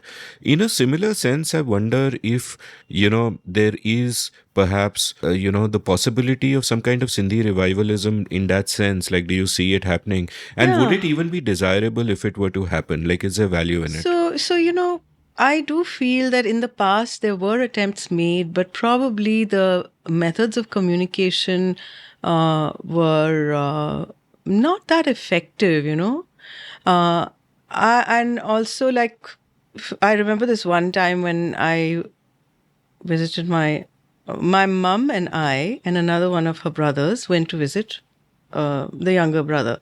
I mean, so there were four of us, my mum and two of her brothers. And the one whose home we were in, he just came back and he said, yeah, I told my friends that I have to go because my sister and my niece are coming from Pune, and my niece has just written a book about Sindhis. And they said, oh, is it a funny book? So my mum and the other brother, my uncle, both of them were so annoyed. What do you mean funny? And he said, yeah, what can I do? That's the way they think. So he was just pulling their leg because he knew what was going to happen, right? And they were both like, but I'm proud to be Sindhi. I mean, it's very sweet. But if you go around telling people, I'm proud to be Sindhi, they'll be like, okay, good for you. Instead of that, if you tell them some stories about actual facts, they can really move you because they're true and they were amazing. So that's what I'm doing. And yeah, I don't know whether I suppose there's a revival, but there's a revival of some other things also, which I don't want to be a part of that, which is taking you into being fanatic about your religion or anything like that. I don't think that's my story in any way. I know that one of the things my mom told me about, which I would never have known, none of us would ever have known. She said when the trouble started after partition, it was fairly okay before. There was not that there wasn't trouble before, but after, when things started getting uncomfortable, there was a lot of anxiety and they knew that something was going on and they had to leave. She said the first thing we did was we tore down we had these huge big pictures. As soon as you entered our house, we had these two huge big pictures and we tore them, pulled them out, tore them out of their frames and tore them up. And who were they? Shivaji and Maharana Pratap Singh. So, they definitely had an influence. So these were not Sindhi heroes. These were heroes that were necessary, according to them, for the Hindus to feel that they were, they had a certain valor or whatever. And they came from RSS. They came from the RSS, which had entered Sindh in the 40s, and there were shakhas all over. And my mum and two of her brothers, the others were younger, so they weren't part of it, but they would go to the shakha, and it was a social thing for them. It's not like they were taught you have to kill everybody or you have to, be they were not taught, as far as I can tell, they were not taught to do anything bad. They were told. This is what they've told me, that we were taught to be proud of ourselves, and if you're ever attacked, you should know how to defend yourself, and these are our great heroes. So I don't want to be like, if you're talking about revival, again, you can go back to Mohenjo-daro, because there is a connection there geographically and also in terms of things like trade. The trade was happening back then, and they were like really very, very, very skilled at, they knew what they had, which somebody else wanted 1,000 miles away. So that's something which the Sindhis always did, and they still do. I did an episode with Amardeep Singh a couple of years back, and he's a scholar who's retraced the path of Guru Nanak through. He is amazing. The work he's done through the subcontinent. And one of the TILs that I had while reading his books and recording with him is that there was something that you can call Nanakpanthi, which was much broader than Sikhism. Oh, yeah. That Nanak was actually worshipped all over the South Asia and even beyond by people who weren't Sikhs. And the example he gave is from Sindh. And that's an example you give as well when, your mother speaks about how the only religious picture they had in their home was of Guru Nanak. And, their prayers every morning were the Sukhmani and the Jap Sahib from the Guru Granth Sahib and so on. And so there's a lot about this Nanakpanthi there. There are parts where you've also spoken about how you are happily taking influences from Islam as well. Like you interviewed a lady called Aruna Jetwani, and she's got a story about how when they were coming through partition, one, she distinctly remembers the dresses she wore, which is again an incredible memory. But they had a black tin trunk with them, and when they came to the railway station in Hyderabad, and this is of course Hyderabad, Sindh, it was crowded, and everybody who was traveling by that train had been robbed, and all their belongings were taken, and all of that. And a tall, hefty Pathan came and opened this trunk, and there was a photograph there of Sayyid Malik, who was a Muslim Peer, right on top. So he just offered a prayer, closed the trunk, and made sure that nobody looted anything from it. When I'm reading about before that period, before the RSS came in, from the accounts in your books, one gets a sense that it's very dynamic, it's very syncretic. Nanakpanthi is a big thing, Nanak is a big thing. And you'll have Muslim Peers show up in this kind of way as well. And you'll have Hindu influences as well. It's a beautiful mix, a beautiful khichdi, and, which seems, far removed from the polarizing impulses of modern times. So tell me a little bit about what sense you got of that from speaking to, people of that generation. And then later you, of course, studied the history of that, all the way from Mohenjo-daro onwards. I haven't studied actually all that much, but I'll just tell you the thing that I remembered my grandfather saying, which was that in Sindh there was no difference between Hindus and Muslims. Now, when I was like in college and I heard him say that, I just assumed that he's saying that because he was a liberal thinker. And, maybe that's what he was. But then later on now, I realized that he was saying it because that's the way it was. And they did have common beliefs, they did have common places of worship. And yeah, many Hindu families had Muslim peers who they totally believed in, who from whom they got their spiritual comfort, and they still have. They still, some of them still do. There are still in Bombay today. Of course, their following is much reduced, but they still have. Like I know somebody who has the gaddi of a Muslim peer in Kalaba. And then there was somebody in Sion, there's somebody in Ghatkopar. And so many of them actually brought they brought the Gaddi with them, then they set up all over again. And those were not necessarily Muslim, but they were, actually, I'm so confused about it. They were probably Sufi, most of them probably were. When it comes to Nanak, I really think that was the majority. I think so. That's my sense. Now, again, it could be warped data because I'm talking about the people who I've interviewed, and there are so many more that I haven't. There are huge pockets that I haven't touched at all. But Jhulelal was definitely a figure, mythological figure in Sindh, much revered. Became an icon of Sindhism after partition. Because there's no other community that has a Jhulelal. I think, maybe in Rajasthan there are, there are communities who would also revere Jhulelal. But Jhulelal was brought out after partition by Ram Panjwani, who was a professor of Sindhi at Jain College. And he used to travel after partition on his own money. He would travel to the camps just to sing and, cheer up people. And it was such a lovely thing, right? And he would sing about it. I heard this from one Gehani, who's a poet. And he told me that he would play the matka. And he would sing Jhule, Jhule, Lal, Jhule, Lal, Jhule, Lal. And everybody would be clapping. And then it just became a huge thing. They were Nanakpanthis, almost everybody, including my mom, as you said.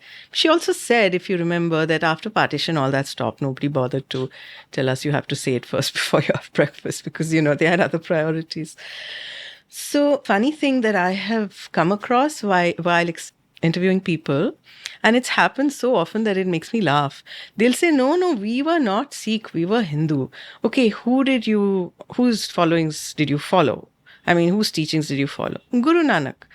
And the other gurus. So then you're a Sikh. No, we are Hindus. So just like a couple of weeks ago, I was interviewing someone who's 97 and who's very sharp still. And he said to me that Guru Nanak is for Punjabis. I don't know why we Sindhis were following him. So actually, it's again this whole polarization, political, thing, which has... And Sindhis still will have a Guru Nanak picture. They will still have... I mean, when my mom died, I would not have known. I'd have done the normal, Brahman, ceremony, which we did for my dad. But I knew that because she just told me about all this. So we did her marka at the Gurdwara in Pune. I wouldn't have known. But I think it's really important because that was one of the things that happened to me. I realized that, this was actually who she was.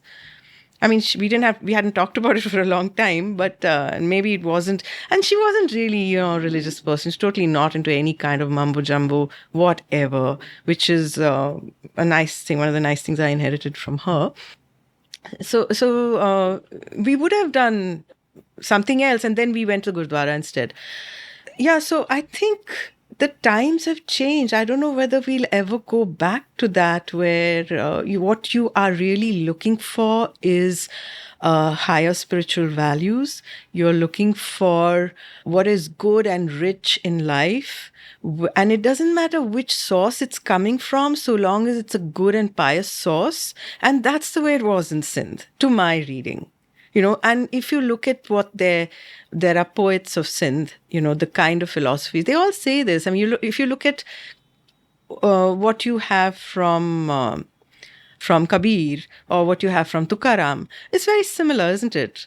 Where you're talking about humanity and you're talking about it doesn't really matter what the source is. It's about who you are and what your life journey is. And I think that's the way it was in Sindh. Yeah, I mean, I found, with after my episode with Amardeep, I just found Nanak so close to Kabir in so many ways, as much of a, freewheeling mistake as a founder of a religion, as people tend to. So here's a thought about identities. Now, we, of course, contain multitudes, right? So there are many aspects to us, and we can choose which of them to bring to the forefront or which of them to think of as our primary identity. And it seems to me that there might well have been a situation, say, in a particular point of time, in a particular place, maybe if you're a Sindhi in, say, 1910, that Sindhi is a primary identity and the religion per se is not that big a deal, and therefore you let other influences in and you are not dogmatic or hardcore about whatever religion you're supposedly born into, and they all meld into one another. And one of the things in these modern globalized times is that, one, I think these modern globalized times are great, by far a net positive, but one of the unintended effects is that some of these other smaller identities can get diluted down. Like for a Sindhi person, that could be her Sindhiness. And therefore, if you want something to hold on to feel that you're part of a community or to feel rooted, you might have nothing left apart from your religion. I mean, that might be the strongest locus of identity that then remains. That could be one way in which we are different from those times, that the religious part of it becomes stronger and therefore more tribalistic and more dogmatic and all of those negative things. And those other aspects get diluted. So I'm just kind of thinking aloud. This has been sparked by what you were saying. What do you Yeah, I think? agree with you there, of course, because if you go to Sindh, you still find that people there, for them, being Sindhi is more defining identity than being a Muslim or a Hindu. Uh, Although, yeah, there is also a movement where the Hindus are using conversion of minor girls as a political tool to gain asylum outside. And so that's, again, coming into a very material definition. When it comes to identity, I think the most important thing is language. I think, language is what really binds people. And here with Sindhis, very few young Sindhis actually know the language, and many can understand. A huge number can understand, but have never tried to speak. I can say, I was about to say for many of us, I did say that I don't consider myself a Sindhi, but I know that, like every other Sindhi in India or in other parts of the world except Sindh, you don't hear Sindhi spoken on the street. You only hear Sindhi spoken in homes. You hear Sindhi spoken by people you know well. Okay, that's your connection with the language. You can understand it to an extent. You can't understand the literary words, and if anybody doesn't want you to understand, they'll know how to speak so that you won't. But that feeling, when you hear the language and you feel at home, wherever you hear that language, you're going to feel the same, right? And that is something very powerful. That's why I'm including myself in that. Even though I said I'm not a Sindhi, when I hear the language spoken, I feel comfortable. There's a level of feeling, yeah, okay, these are my people, So coming back to your question about identity, I wanted to tell you about this book I did during the lockdown, where I got this idea of getting others to write. And I just wanted to have this collection of work on the Sindhi identity by different kinds of people. So I approached a lot of different people. And of course, some of them are very well known in the field of Sindh studies. I was lucky to get pretty much everyone who is well known in that field.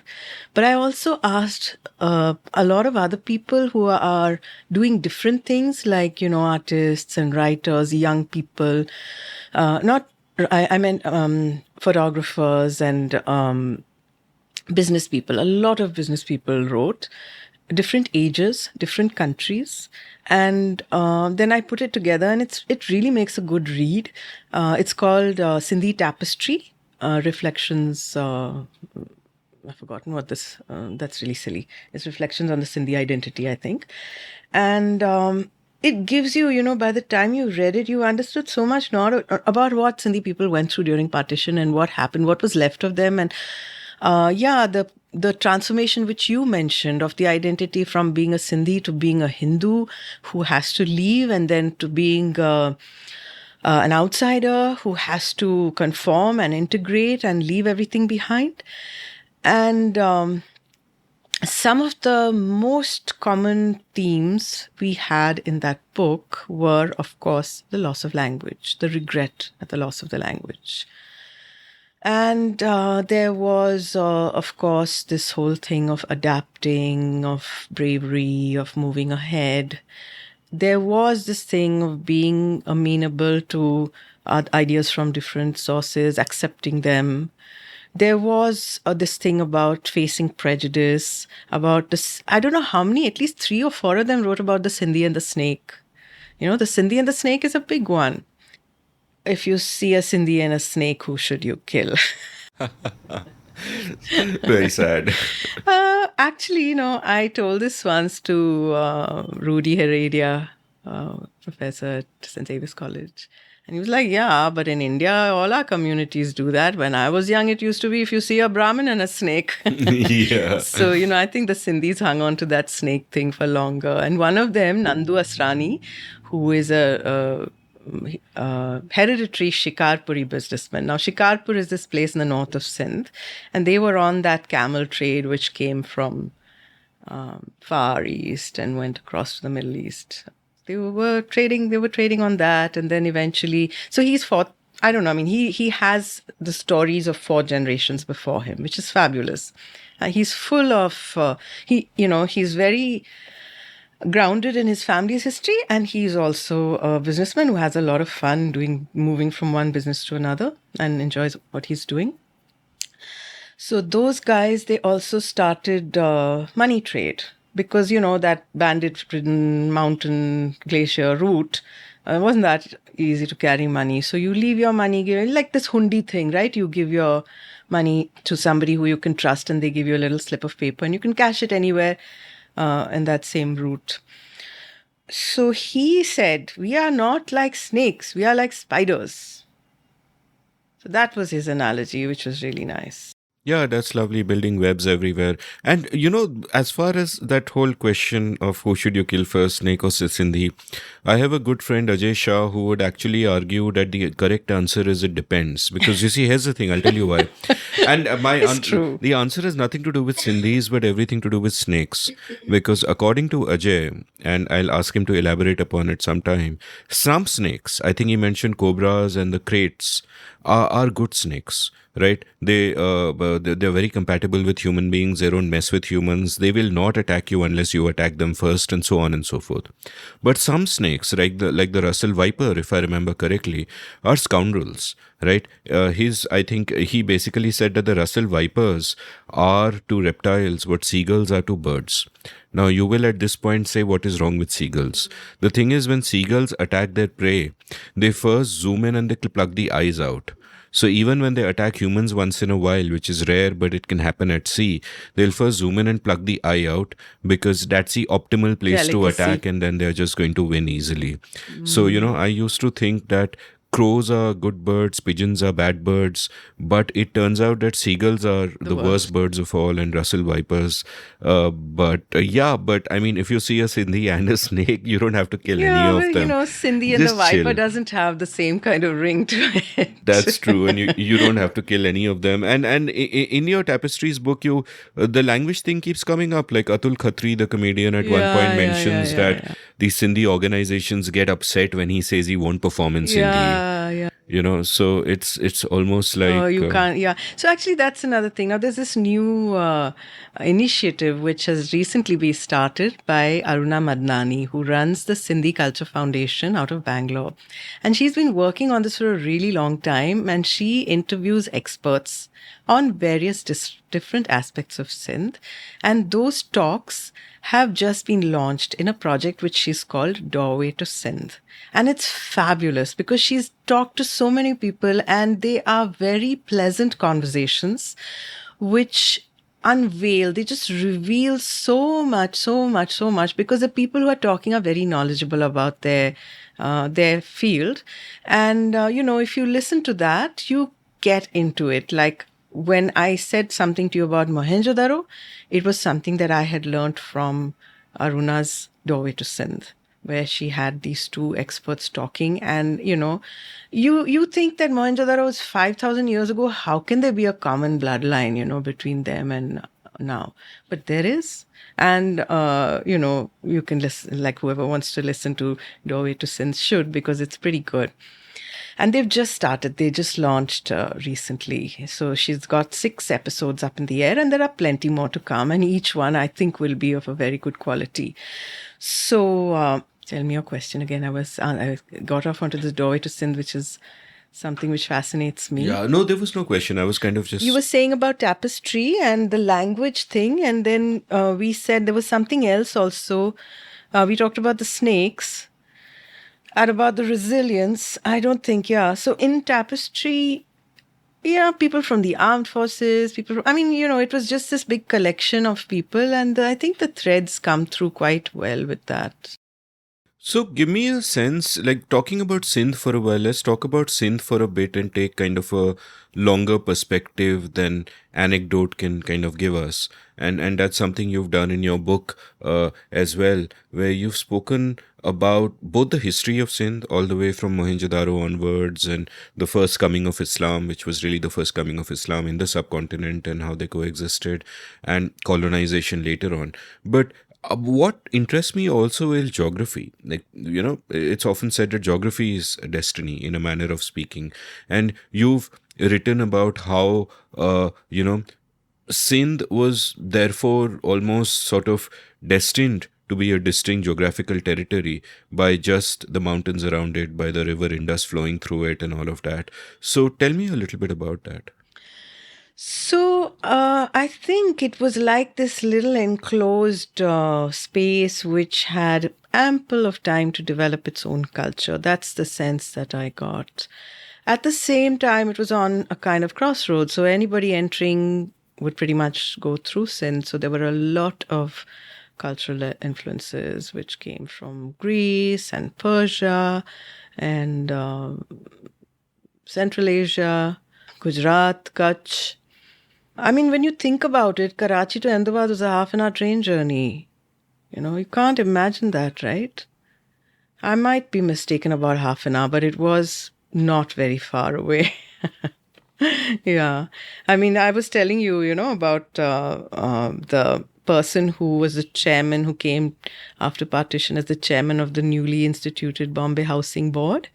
That was Sahajram Gidwani, who was from a Amil family of Sindh.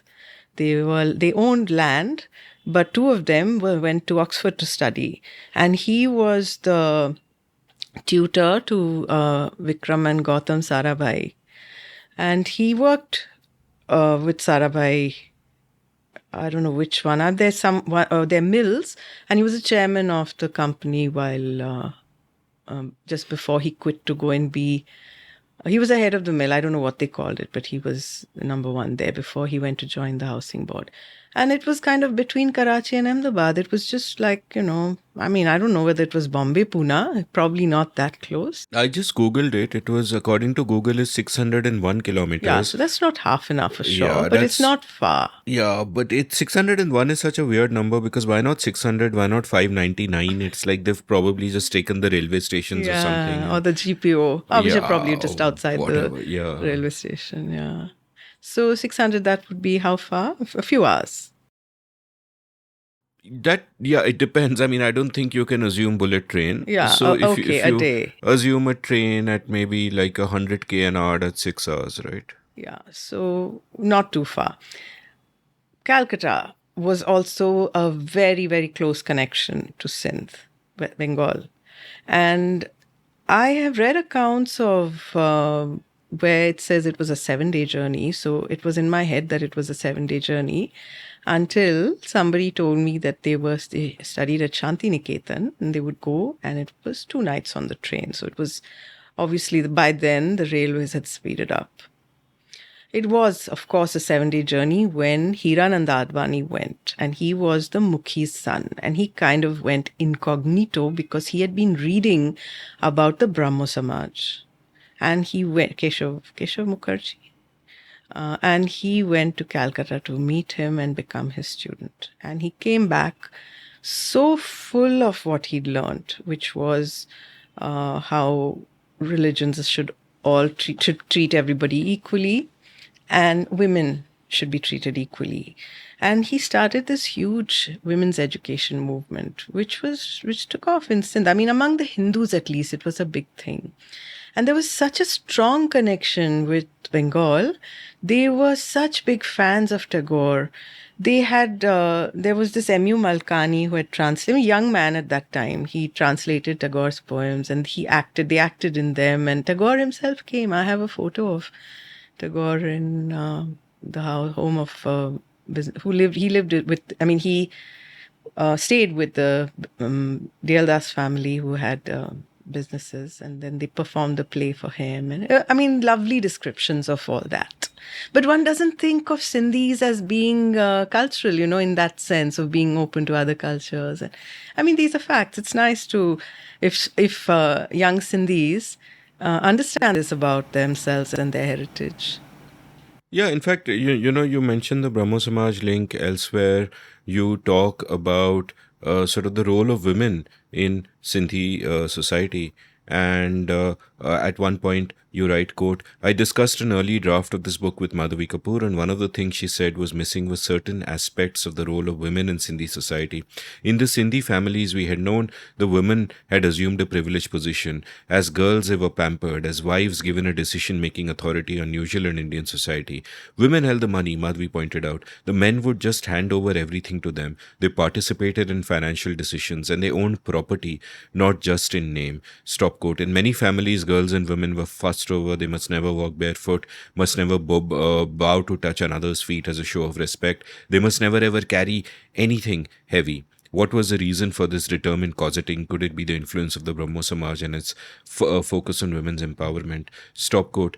Yeah, and what also kind of struck me earlier is that in many other ways, like just from your grandparents' life or your great-grandparents' life itself, it seems in other ways to be a backward society, like all of India, like all of the subcontinent. For example, your great-grandparents got married when they were 12 and 11 respectively. I think he was a couple of months short of his 12th birthday. So you look at something like that and you kind of realize how far we've come and how backward those times were. But at the same time, you speak about Sindhi women having sort of living much more empowered lives than women elsewhere in the subcontinent do even today, right? But even today, I think by and large, it's fair to say of South Asia that women are kind of treated as second-class citizens, and it's, outside of elite pockets, it's kind of pretty horrendous. And the Brahmo Samaj would be a relatively recent thing going back maybe 100 years.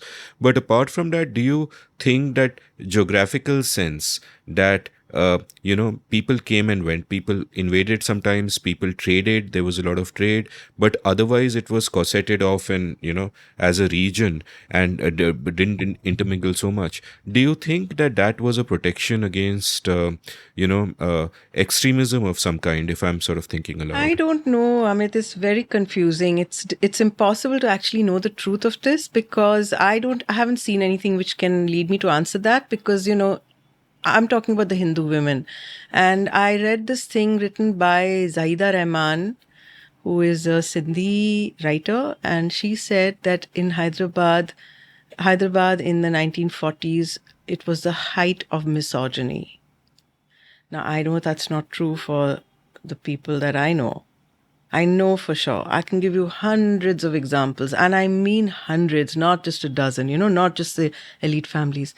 How many women in the 1930s, because they were bright students, were sent to Delhi to study at Lady Hardinge College and live in the hostel there? in the 30s and 40s, when, as you said, in the rest of India, they weren't allowed to cross the road. I mean, women of their social Socioeconomic background. yeah. And so that was there. Then I have stories like I was telling you my story, which I'm so proud of, that I went to Europe when I was 20. There, I have a story from Sindh in the early 40s. There was this group of Sindhi girls who was taken by some European nanny, not nanny, she must have been like a teacher. And they traveled all over Europe and they got their photos taken in Barcelona and wearing saris. And I have been, clipping with that. They were teachers, they were ticket collectors. That tells you a lot about the society, right? Where a man will show you his ticket. It's impossible, right? If you, even today, will they show their ticket to a woman in UP or Bihar? So I don't know. It's very, very difficult to know, because if you're talking about the geographical isolation and you're talking about someone saying it was the height of misogyny, I don't know whether it was an exaggeration or whether the Muslim women were definitely not given those privileges. But yeah, I realized only recently. I used to feel that I'm very privileged because my father was a feminist. I realized only recently my mother didn't care. I mean, she was who she was, which is better than being a feminist, right? You just you're who you are and you're okay with that. And, someone gets in your way, you shout at them. I mean, it's the same as being a feminist. I know. I was just being facetious, but yeah, it is actually what it is, without the label. And you use the label and again, then you get these little, you have to be strident, you have to do this and that. You're a real feminist without a label. Fair point. Tell me also about, one of the things that strikes me as interesting about Sindh is the dynamic of Muslims and Hindus there, which seems quite different from the rest of the subcontinent, as it were. Actually, I think everywhere people were friendly with their neighbors, and it wasn't such a big deal until I don't know whether you really can blame the British. Of course, they made a big difference by doing divide and rule.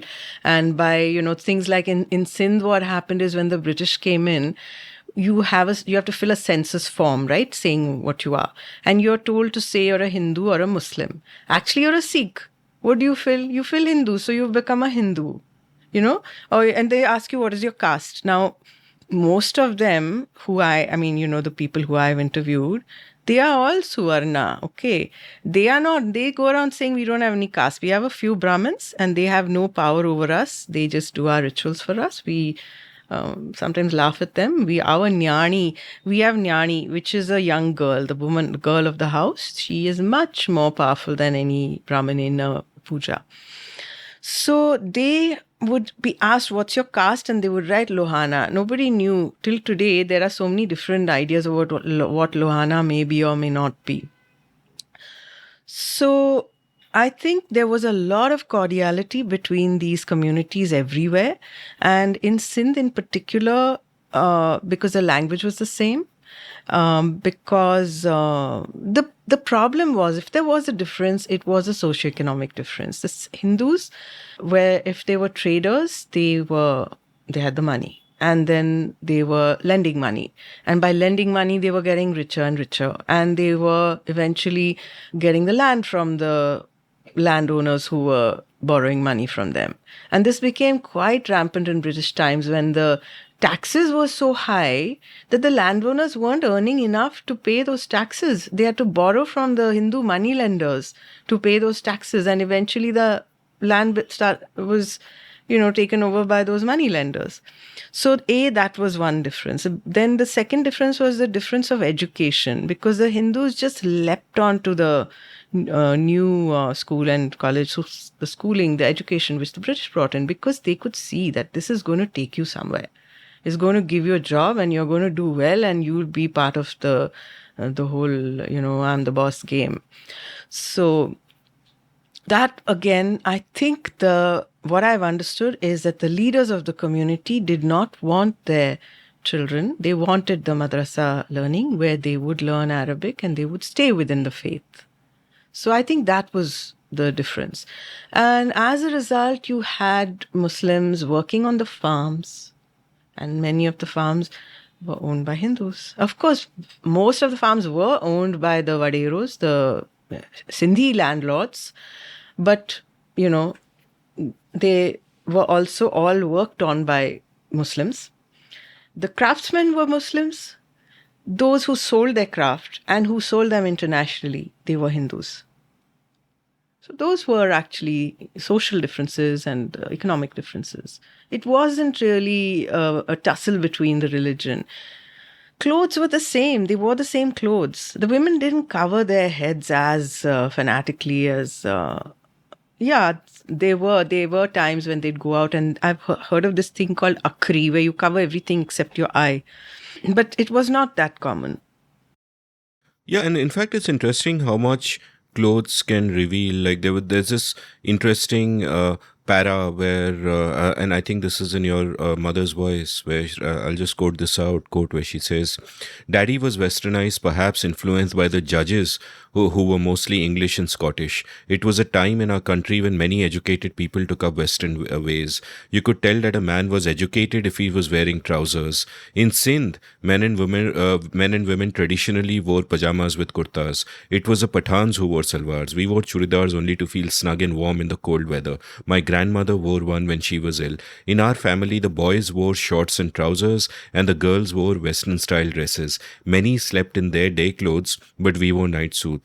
Stop quote. And this reminded me of how when Chandrabhan Prasadji was on the show recently, he always wears a suit. And he always wears a suit because to him, being a Dalit, Indian clothes carry, so many layers of the past within them, that wearing a suit is his way of breaking free out of that and just kind of asserting that. One of the things I found fascinating, and this goes with this stereotype of the Jugaru Sindhi, the Sindhi who can, manage anywhere, is how you speak about how they not only assimilate very well, even when Muhammad bin Qasim invades in the 8th century CE, and that's perhaps, the advent of Islam into the subcontinent, as it were, but they also, over time, become, as you point out, by the 18th century, the administrative backbone of Sindh. That before that, the Bhaibans have become international traders. And here you say, quote, "In the 18th century, after centuries of Muslim rule, it was the Hindus who formed the administrative backbone of Sindh. The rulers were Muslim, but the Amils of Sindh were revenue collectors making financial decisions within the court, and it was the Bhaibans who controlled the economy outside. In this scenario, it's hard to see the Hindus of Sindh as having been an oppressed minority in a Muslim-dominated region. While they demonstrated unmistakably Islamic influences in their daily life, it is likely that many of these choices had been made from positions of privilege, perhaps with a view to maintaining these positions." Stop quote. Did you feel that there was a danger in your first book, not later, but in your first book about, the vanished Sindh, as it were, did you feel there was a danger that because you were talking to some of the relatively privileged people of the time, that you would only see perhaps one part of the story, that you would, hear women's stories where women were, were well off and with many Respected. servants. Yeah, like at one point in your family, you speak about this house, I think in Jacobabad, this grand bungalow one of the granduncles had, which was a grand bungalow but no electricity. So in the evening, Pankha. you would have pankhas with, manual laborers sort of moving the pankha so that the people of the family can get some breeze. And we don't speak of those laborers, and we don't, in Oh, this they were book, Muslims, right? they were Muslims, Yeah, yeah. mostly. So is that a distinction also to be drawn, because they were also Sindhi, but Muslim Sindhis? Yeah. But that was the division, right? Mostly they were either Muslim Sindhis or they were Hindus from other parts of Sindh. And it's something which I only discovered very recently at a conference in Paris a few years ago, I think about 4 years ago, where they have this they used to do it every year. And South Asians, it's a conference of South Asians. People come from all over the world. It's amazing how South Asians are in every country. There were 3 papers on the Dalits of Sindh, and they use the word Dalits. So, long after partition, when the Hindus have gone, there are huge populations of Dalits in Sindh, which is just fascinating. It just tells you that these are the invisible people, and they're still tilling the farms. And, they're leading lives of peasantry. And yeah, some of them have come out, they've got educated, they're in the mainstream, they are working at the administrative service of the government. They may not be, they can't, like, for example, I have a friend who's one of them, and he sends me photos occasionally, and I'm not allowed to use his name. Because I'm enemy country, right? So he works for the government. So yeah. So his photos will be carried without an acknowledgement. There are so many. I mean, and I don't know. It's again something like I was telling you that every now and then I learn something completely new, and or I have a new insight which is different from what we were talking about just now. But since I remember it, I'll tell you, which is that the history disappeared, and recent history especially, like in Sindh, for example, there is most of the cities were actually built by the Hindus. Who built Karachi? Hindu traders. Who built Hyderabad? Yeah, Hyderabad was built by the king, but who selected the site? Who built oversaw the building of the fort? Who laid the roads and, decided who was going to live where? That was the Hindu Amil, Gidumal, who did that. So every city has this story of the Hindus having built it. And today, this is a conference in Pakistan, which it was online during the lockdown. I attended this conference, wonderful conference, where one of the things I saw, and I wrote about this somewhere, I can't remember the details, but I know I can access it at any point because I've written about it.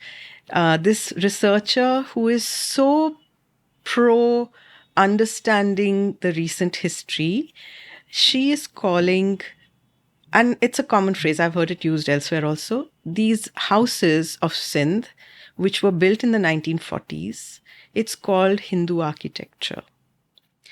Now, these are mansions which the wealthy merchants of Sindh built. They were trading overseas, they were making lots of money, it was all coming back into Sindh. They were investing in the civic infrastructure of Karachi, Hyderabad, Shikarpur, and the other places where they were. Mostly it was Hyderabad. And they were building homes for themselves. Like you see Lachu Lodge, 1940. Finished Lachu, 42. 5 years later, Lachu's out. I mean, his lodge is still there. But now it's being called Hindu architecture. It's a funny thing is that I have seen exactly the same architecture in downtown Cairo. Same structures, same balconies, the same kind of frills on the buildings, because they were using the same architects. They had their businesses in Cairo and Aden and wherever, and those houses were being built, and they might be of the same vintage. I'm assuming that they are of the same vintage, built by the same people. But we were talking about the before I. We're talking about the different social hierarchies in place, Hindus, Muslims, and did that in any way sort of by circumstance? Many of the stories you told were of the sort of the privileged Hindu upper class. Yeah, they were. In fact, that's one of the objections that, when they reviewed Sindhi tapestry in Dawn. It got a rave review, but that was the point which the reviewer said that I want to read the stories of those who did not succeed. And I thought that maybe there aren't that many, because the reason I'm thinking like this is because everywhere you go, you find well-off Sindhis. You don't see, and I did know Sindhis when I was younger who lived in like Gopal Mansion, for example. Lots and lots of people. Gopal Mansion is this place near Bandra Station, and it's a little up from Achal, not much, but very, very simple. All those people now own bungalows, and they own like 3 apartments each in Pali Hill, There's nobody, so everybody's moved up. And everyone who came from partition, like they were studying in Sindhi schools or they were living in the camps, they've all moved up. And those areas are occupied by migrants from other states or from the underprivileged of that local community. Where are the ones who are not that well off. I mean, yeah, I think if I go to Pimpri and really walk around, I'll find some who haven't succeeded that well in business, of course. But they won't be representative. They'll be like the other end of the bell curve. Fair point. And I love the phrase Hindu trader. And the only reason I love it is Hindu architecture. no, Hindu trader. Before that, you'd said Hindu trader. And the reason I love the phrase is because one of the most resonant phrases in literature for me is Hindu trader sandwich, which comes from Hemingway's short story, The Good Lion. Have you read it? No, I must. It's about a lion who likes Hindu trader sandwiches. So Hindu traders have been around and they've been all over. Hindu traders are famous indeed. When they're not making buildings in Cairo, they are providing sandwich filling for good lions. Just thinking of social hierarchies, I'm struck by what you said, that who built those cities? It might have been a Muslim ruler who commissioned them, but it was sort of Hindus and the Amirs who built them. But then if you go one layer deeper, who built them? Who carried the stones? The bricklayers. They were definitely the Muslims. Yeah, then you'll come to Muslims, you'll come to Harijans. One of the interesting bits in your book is where you quote a Harijan, talking about why he stayed back and saying, quote, who would murder a Harijan? We were not afraid of conversion either. Who would try to convert us? Muslims did not do the sweeper's jobs. I was not worried at all, and nothing changed for us. Stop quote. And this was shortly after you mentioned that how after partition, the toilets were the toilets of all these cities were overflowing, and there was so much dirt because the Hindus had left. Because the Hindus had left, which is so interesting. So they were definitely Hindus of the lower caste, but what I've been told is that they were not Sindhi, which I don't know. What does that mean? If they lived in Sindh, why were they not They Sindh? had their own language and their own culture, is what I was given to understand. But now that, I think about this and knowing that, that Sindh is full of Dalits even today, they must have been. And Dalits of Sindh may not be actually speaking the same Sindhi that people of Hyderabad and Karachi speak. They probably speak their own Sindhi, their own dialect. I don't know, Amit. I mean, this whole thing is so complicated. It's so. And of course, I have a friend. She runs an NGO in Kairodero, which is my Nana's village. And it's also her Nana's village. So that created a bond between us immediately. And we became friends. And I asked her that, does anybody remember the Bijlanis in Kairodero? So she went around asking, and nobody remembered. But she said, we have a Hindu family. And I was like, wow, who are they? She said, I don't know, they're a bit different. I don't know what they are exactly. But they want us to build a temple for them. Since we are building toilets and schools and all, they've asked us to build a temple for them. And they're Dalits. They've come from upcountry and they've settled in Kairodero. And and maybe that is what has truly vanished, because you can still, you are there to write about the history of Sindh, of your people, as it were. But there is something there, like if they spoke a different language, what was it? Where did that come from? What was their history like post-partition is also fascinating, but not within the remit of what you're doing, of course. No, there's so much work to be done, and it is being done by so many people. Like I said, there are scholars who were presenting papers about the Dalits, so these are questions for them. Fair enough. And what you also point out is, like, when I read in your book about the history of Sindh through all these centuries, right? And it's largely a story of assimilation with the massive rupture of partition. But what happens after partition is that you talk about how Sindhis are viewed today in Pakistan by Mohajis, for example, who have occupied Sindh, and you write, quote, mistrust and stereotyping between two ethnic communities is not unusual in a society, but the intellectual class is usually less contaminated. Here, I've noticed that a section of Mohajirs, including some intellectuals, looked down upon the Sindhis as uncultured and undeserving, primarily farmhands and landlords. There was resentment at the job reservations Bhutto introduced. After partition, ethnic nationalities had been suppressed. Mohajirs were powerful in bureaucracy, Punjabis in the army. Bhutto came to power soon after Bangladesh was created, and ethnic identity assumed huge proportions, stop quote. And Bhutto, of course, being a Sindhi himself, right? Yeah, Bhutto's Sindhi, the family's from Larkana.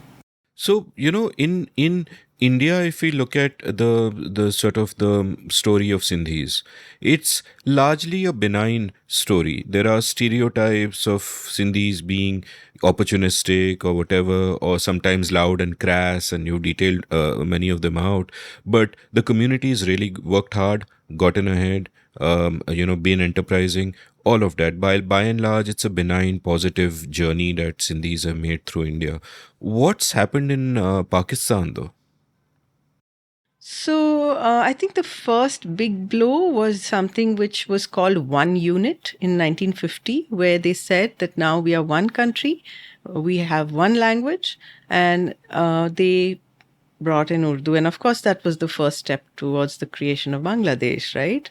Because you can't imagine uh, all of Bengal speaking Urdu. I mean, absolute rubbish. But that happened in Sindh because the Sindhi people are much more mild and, they were, as I said, they were not in positions of power because the people in the positions of power left and they were replaced by outsiders who didn't understand this. And so they actually got colonized. That was the first thing that happened. They were not able to ever really restore their dignity to an extent because they were looked down on and they were said, oh, they were told you're only fit to drive a camel cart and stuff like that. And I think it didn't help that some of the landowners were not cultured really. They were not educated. They just had a lot of money. And that's the same in many places where there are people who own land and they don't realize that they are just living off these poor people. They're getting a lot of money and they're not sharing any of it, and it's a really horrible thing to do. So that is part of what happened. And they really miss, even when we went, which was how many years after partition? I mean, 65 plus something, more than 65 years, because I wrote the book 65 years after. Soon after that, we went to launch that book at the Karachi Literature Festival. And there people were saying, why did you leave? And I'm like, no, I didn't leave. I don't know anything about this place. And why don't you come back? Which is so sweet, but it's not something that anybody would want to do. People might want to go back to visit the home that they once lived in. My mom never came. She didn't want to. When we were going, I wanted her so badly to come, but she completely refused. And she said, no, they threw us out. Why should I go? And I remember people, when I said that my mother says she's not coming because they threw us out, why should I go? And I remember Irfan Ali, who I'm still in touch with, who we met on Facebook. And he said, please tell her we are very, very sorry. All of us are, please tell her to accept our apologies. And we really want her to come so that we can show her how very sorry we are. We got messages like that. So there's that huge outpouring of love and sadness, guilt, I think they talk more about the suffering of the Hindus than the Hindus talk about, because the Hindus, okay, we went through a bad time, it got over, we moved on. But they, feel that they still talk about it, which I don't really like that much. But, I appreciate that they still acknowledge it and they feel bad about it.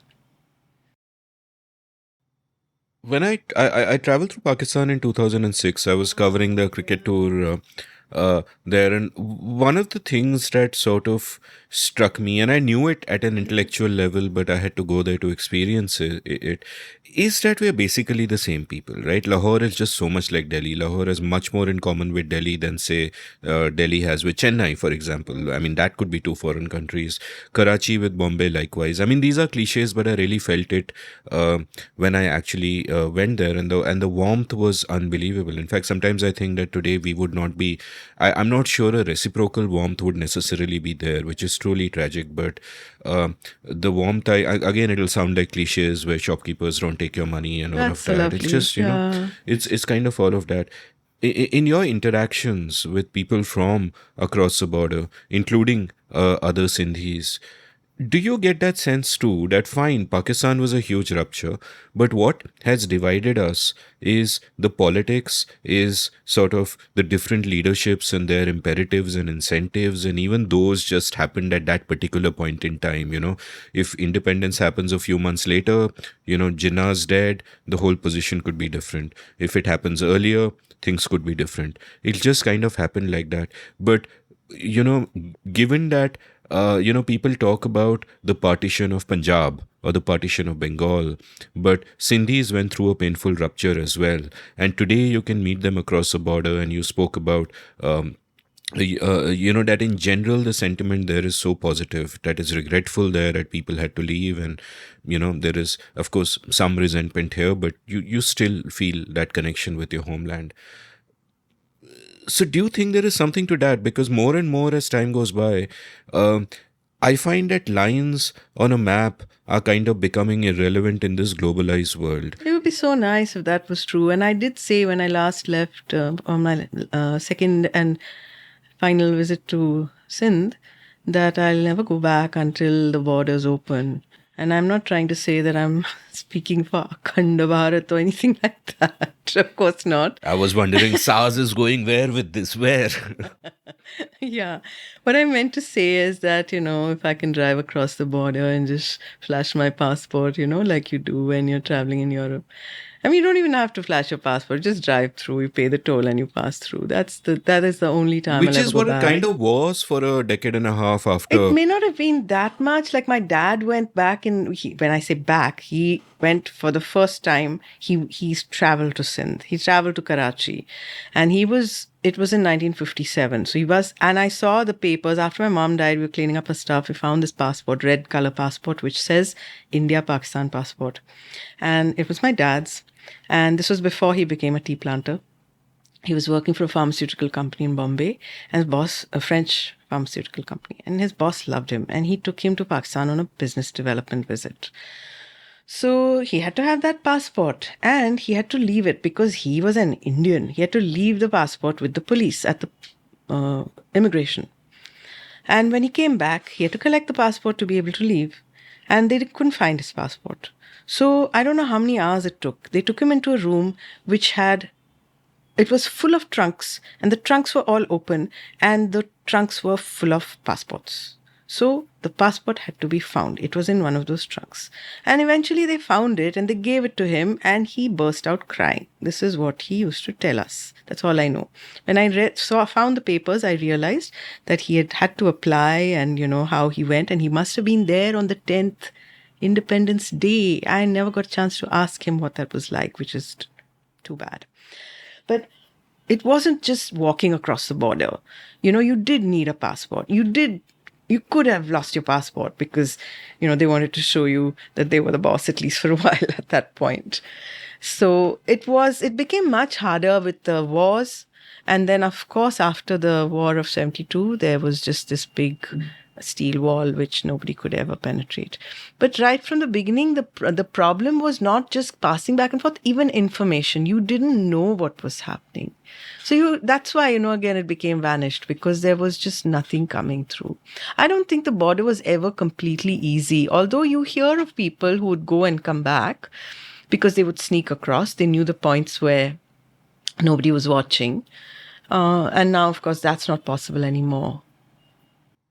Yeah, and before this, when we took our break, we also had a lunch. So we actually took a break, and we were chatting about how this should be an OTT. And my suggestion was that this could be a great web series with 3 overlapping storylines: a modern Sindhi family, a Sindhi family in the 40s before partition, and some old timer Sindhi family back in different times. And I'm just thinking, if that OTT is ever made, season 1, episode 1 should begin with that shot of a room full of steel trunks, all of them The open, passports, and all full of yeah. these red India Pakistan Yeah. passports. What a tremendous, Yeah, what a lovely shot. Can I ask you a question which it feels intrusive, so you don't have to answer it if you don't want to.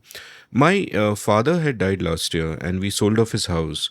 And while we were getting rid of it, I had to go through all the things, right? Most of which we had to chuck away, some of which one kept, and going through things accumulated over decades is almost like seeing a life unfold Yeah, it's before very you painful. in haphazard ways and different Yeah. ways. And you mentioned you found this passport when you were going through your mother's things. Yeah. Do you feel comfortable talking about what else you found, and what did that sort of evoke in you? You mean the precious things that she'd kept, right? They had kept right through their moves. So they lived on a tea estate and they could there keep everything they wanted. So they had a lot of stuff. Then they moved to Bangalore, where they lived in a much smaller place. After my dad, his Parkinson's became too much for him to continue.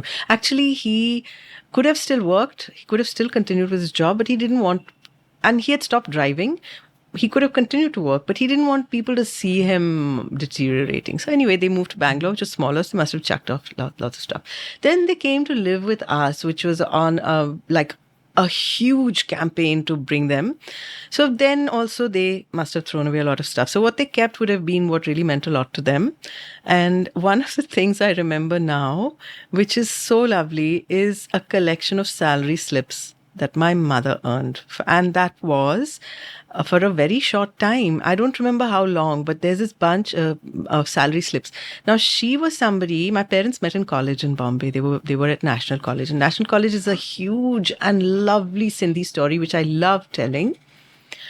And it was only along the way I started telling that story out of sheer passion for this guy, the story and how this man, Kundanani, he was a professor at National College in Hyderabad, Sindh. That's a college my grandfather studied at. And I'm sure my uncle Kanna must have also studied there. And my mom would have studied there if she had. I mean, she was only 13 when they left. So that wasn't necessary.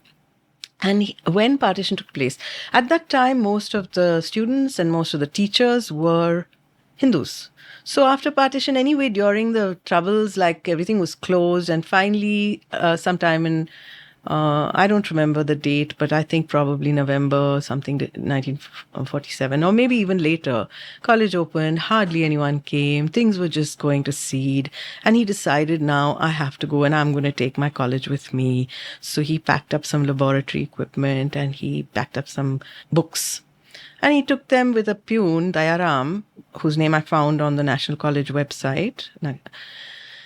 Went to Hyderabad station and they asked him what's inside the trunks and he said, it's treasure. So they opened it and they saw books and they said, huh. And he got into the train and he came to Bombay and he was staying like most families with many others in a small place, very crowded. The person who told me this was a young boy at that time. And he said that Kundanani used to sit down every Sunday and write a stack of postcards.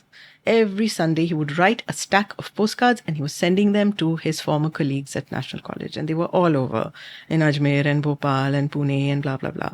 And he was telling them, I'm going to build a college and you will soon have your place back. You may be working in your uncle's shop or you may be giving tuitions or you may be frying tikkis or whatever. But you will get your professor job back. And he built National College in Bombay with a lot of, it's a story of entrepreneurship and whatever. And that's where my parents met. So it's a big deal. I realized along the way, I was telling the story and it's a fab story, but it's a story which is essential to me also because, I wouldn't have been there. There wasn't any National College. So then they both did their masters in chemistry and my father got this job with the pharmaceutical company and my mother was teaching at National College.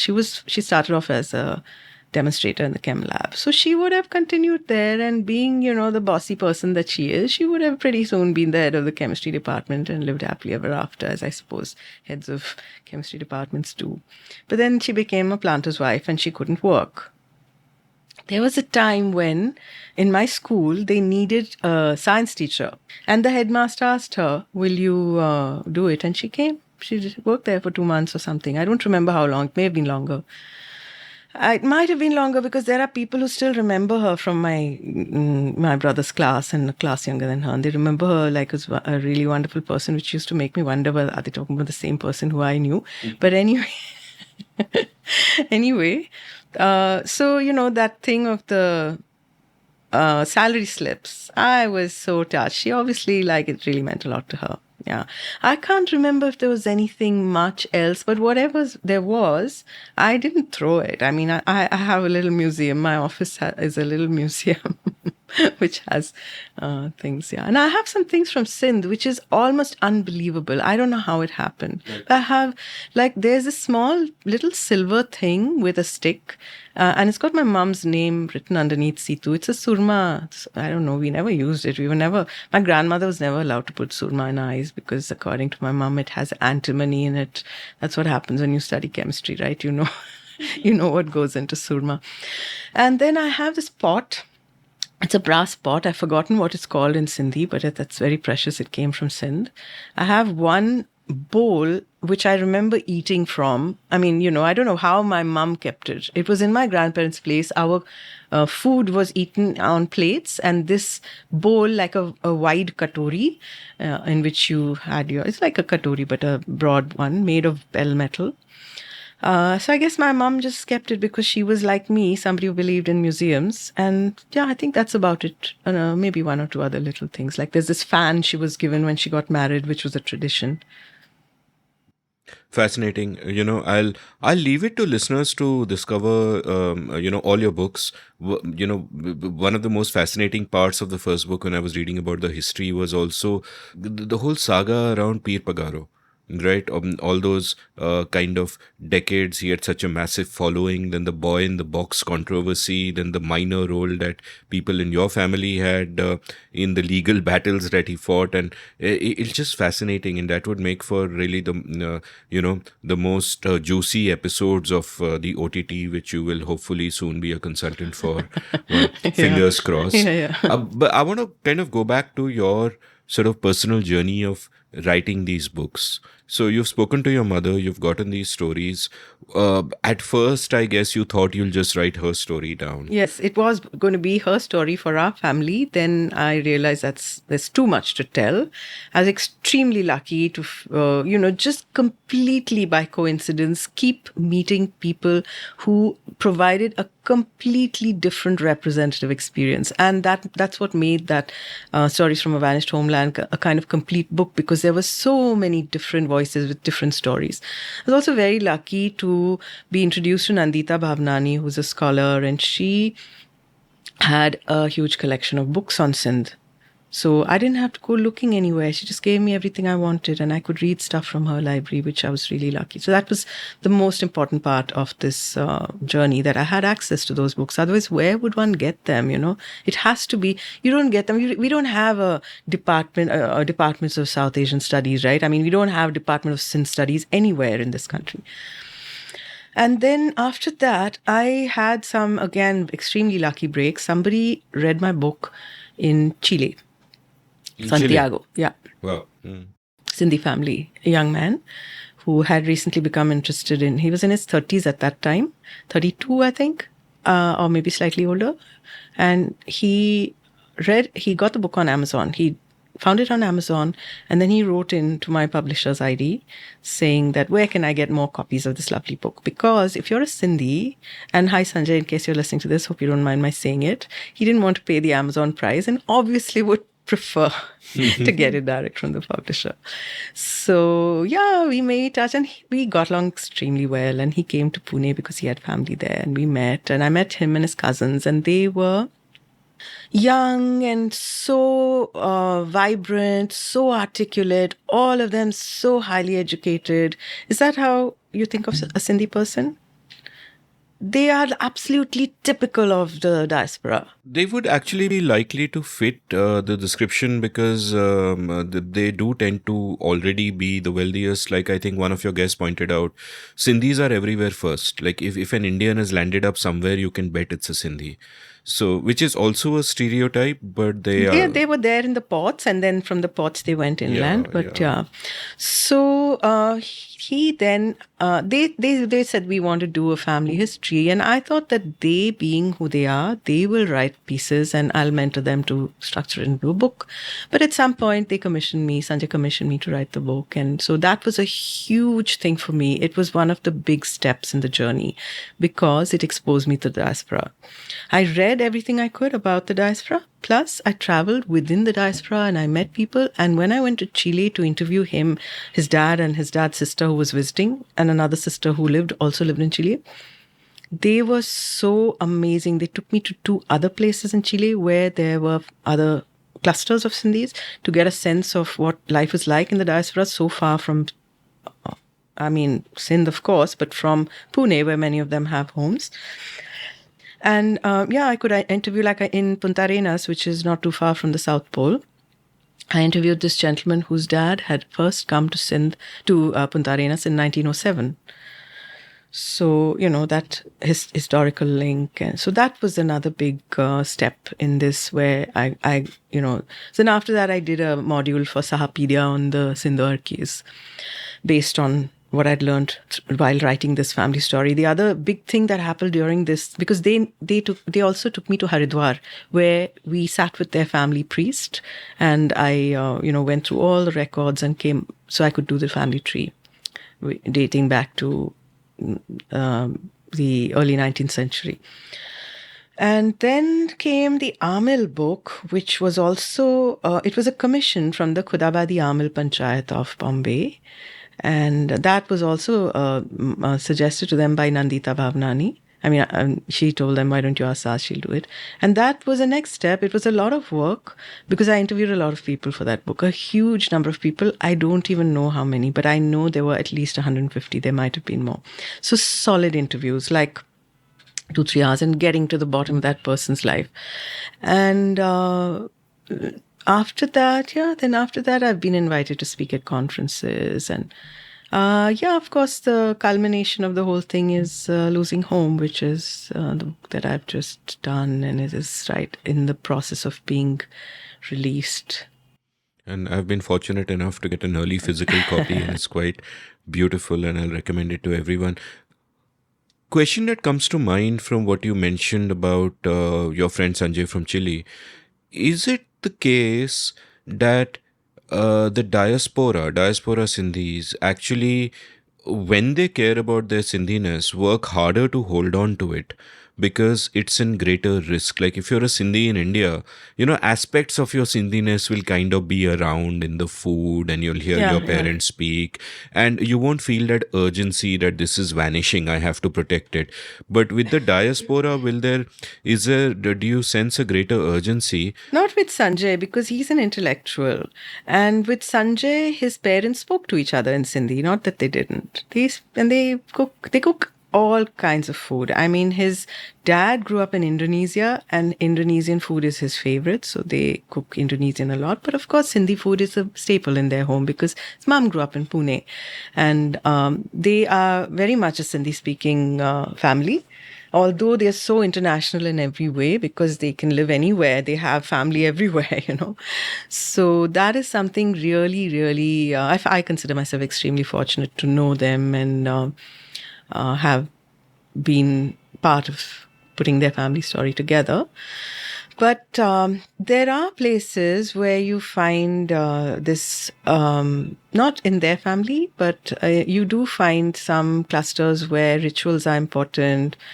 And those rituals may not exactly be rituals that came from Sindh, because Ganpati immersion is a big thing now in the diaspora. And I've recently learned that in Karachi, there was Ganpati immersion. But that was done by the Maharashtrians of Karachi, not by the Sindhis. They did have it. But it wasn't part of the Hindu Sindhi culture. Hindu Sindhis got it from Bombay, Pune, wherever they lived. And, they became a part of those societies. And Ganpati is very big among Sindhis now. But it wasn't in Sindh. Definitely, you still see the pictures of Ganesh Ji in Hindu places of worship in Sindh. Not that it wasn't there, but not the way it is, where we have a festival. Festival has grown all over all over India also. I think I heard that they have these processions even in Chennai now. Wow. Yeah, I think so. I don't think I'm mistaken about that. I think it's true. Poor Chennai. So, yeah, which kind of indicates what I feel about them. Tell me about also then, you've been writing all these books. Tell me also how and when and why you decided to get into publishing and being a publisher yourself. Right. Oh, that's such an easy answer. It's because when my mom was telling me her story, she said that, and then, so, they were on the ship, and that was their first bit of culture shock where they saw these puris, which were, oh my God, why are these puris so small? Everything is different. So then they were in the ship, everybody's anxious, nobody knows what's going to happen. Then they arrive in Bombay after 2 days, 2 nights on the ship, and they can see Bombay. But they can't get off because the ship is not allowed to dock. And they're told that you have to spend another night and then one more night. And they don't know what's going to happen to them because are they going to send us back? Are they going to send us somewhere else? What is going to happen to us? Anyway, they arrived on Bombay and she says to me, it was the 14th of November. And I was like, oh my God. And I think we were probably in July at that point. I said, chalo, let's do this. And we'll have a big bash on the 14th of November. And we will invite all these cousins who were so close to her, who I don't even know. I've never met. Some of their names are familiar, but never met them. And that's how it happened that I put that book out. But I also sent it to OUPP in Karachi. And they accepted it for publication. So yeah, it was, again, like from this thing of being a ghostwriter. What do you expect from a ghostwriter, Amit? Obviously, she has to publish her own books, So I did, and it worked out fine because once Oxford University Press publishes your book, the libraries around the world accept it. So that book is in Princeton and Harvard and Saaz and Oxford and Cambridge and blah, blah, blah, blah, blah. Wherever there is a Department of South Asian Studies, they had access to the book and some of them must have got it. The places I mentioned, I know have it because I get messages on and off from people who are doing their PhD or whatever. Then Amil book is also there. Tapestry is also there in some of the universities. And so Black and White Fountain, which is the name of my publishing concern, is also in the library system. Yeah. So I guess the books spoke for themselves. And I have a problem actually. It's a very big problem. I know how to bring out really lovely books. They look nice. And I became very, very, right from the first book, I was making the pages myself. I was very, very happy that I could decide where the picture goes and how big the caption is and which lines should go next to which lines. That's really important to me. And I still do my pages myself. So what was the problem you mentioned? The problem is that I don't know how to sell. So I can't sell. And I can't do everything, obviously. And now, there was a time when I could do quite a lot. But now I'm not bothered. I couldn't be bothered. I think somebody else should sell the books. And I don't know how because books are not being read that much. And so now I feel I won't do any more books. I'll just blog and Instagram and, just put out stuff. And that's good enough. Yeah, and for the listeners, I'll inform you that Saaz gifted me 3 of these books just now, and they're pretty immaculate. I bought earlier ones on Kindle, but these are pretty immaculate. So if there is someone, if any listener feels that, she can help Saaz, get in touch with her, take it over. So those 3 books which I gave you were the books that I've published by other people and which are to do with partition, the Sindhi experience of partition, not by me. So that's something that I did. And Losing Home, which is by me, is the 10th book in that series. I got this idea that I'll do something for children. And when I started implementing the idea, I knew the first thing I need is good quality illustrations. And I found somebody completely by chance. The first person who was recommended to me turned out to be perfect for the job. And, I just sent him, I got his number and I sent him a WhatsApp message. And I just said, I started working on this book, which is about the Sindhi experience of partition. And I'm looking for somebody who will do illustrations which are historically authentic and who is good at drawing faces, because I want everybody who's in the book, all the people, to be seen and recognized, whether they are from family photos or whether they are political personalities. So, yeah, I mean, he immediately responded with so much enthusiasm. And then we actually got started with the illustrations before I started writing. And we had like 4 or 5 fabulous illustrations out before I started writing. And they were so detailed. And I just couldn't believe it. And I still feel how lucky I am. His name is Shubhadeep Mukherjee. And he's from Shanti Niketan. And then he has his master's from Baroda. And then he works in Bombay, and he's worked in senior levels in the corporate world, in advertising and in films. And now he's kind of doing whatever he wants to do. And I'm so lucky that he's doing this book with me, because, I mean, I was giving him a full brief and then I'd change my mind or I'd think of something new. And even though the illustrations are so complex and, with so much detail, he just never has a problem in changing them, which I think is amazing. I just think that, we spoke earlier about my journey and how I started writing about Sindh. And I think finding Shubhadeep has been really a very important part of it, because we've come to this book, which what I wanted to do with this book, when I say children, I don't really mean little kids, because I realize that I can't write for little kids. I'm talking about anyone who can understand. I mean, the Harry Potter generation, people like who are 9 years, 10 years old. That's fine. And this book has all the messages that I want to pass on, all the messages that I want to pass on to the future generations. And it's a collection of stories, partly family stories and historical. Is the spectrum of the Sindhi experience. And that's what the book is about. And the title wasn't that easy, but we came up with Losing Home, Finding Home, which seems to work. And so Shubhadeep and I met just once we met in Bombay. And he said to me, what anyone who does a book like this will want a center spread. So I was like, oh, what do I do? Should I put a map or what? I mean, or should I don't know. So then suddenly I remembered this photo, which is from 1916. It's a visit that Gandhi made to Sindh. And he's sitting in the middle of a crowd. And there are lots of people. Next to him are the most important people, but there are all kinds of people. And the women and children are sitting in front. And those women and children are obviously the families of the very important people sitting next to Gandhi. But everybody's there. So I decided, let's put that in the center. And there was so much symbolism to it because, you have Gandhi in the center. And then I said, okay, I told Shubho, let's have Gandhi right in the center so that he is actually, there are, Gandhis on both pages. There's a partition metaphor there as well.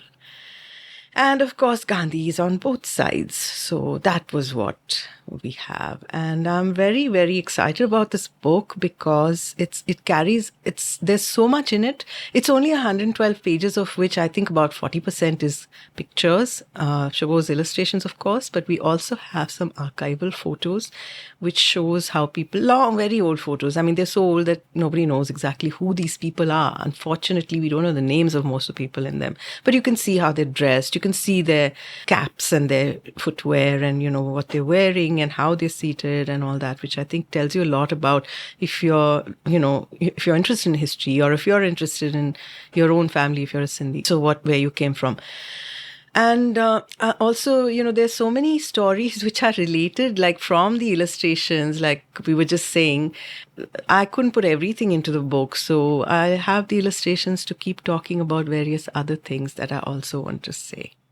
Yeah, no, I have to say that while the book isn't out yet, you've been kind enough to, give me Proof with copy, a proof yeah. copy, and I love the center spread. There's even a young L.K. Advani in there, Yeah. along with various other Sindhis, and Gandhi split in the middle, almost like Toba Tek Singh, as it were, Toba Tek Gandhi. Yeah, so we're still struggling with that. I hope to have it printed and ready very soon. And it's actually already showing for pre-order on Amazon. I just have to get my act together and make sure that it's out before.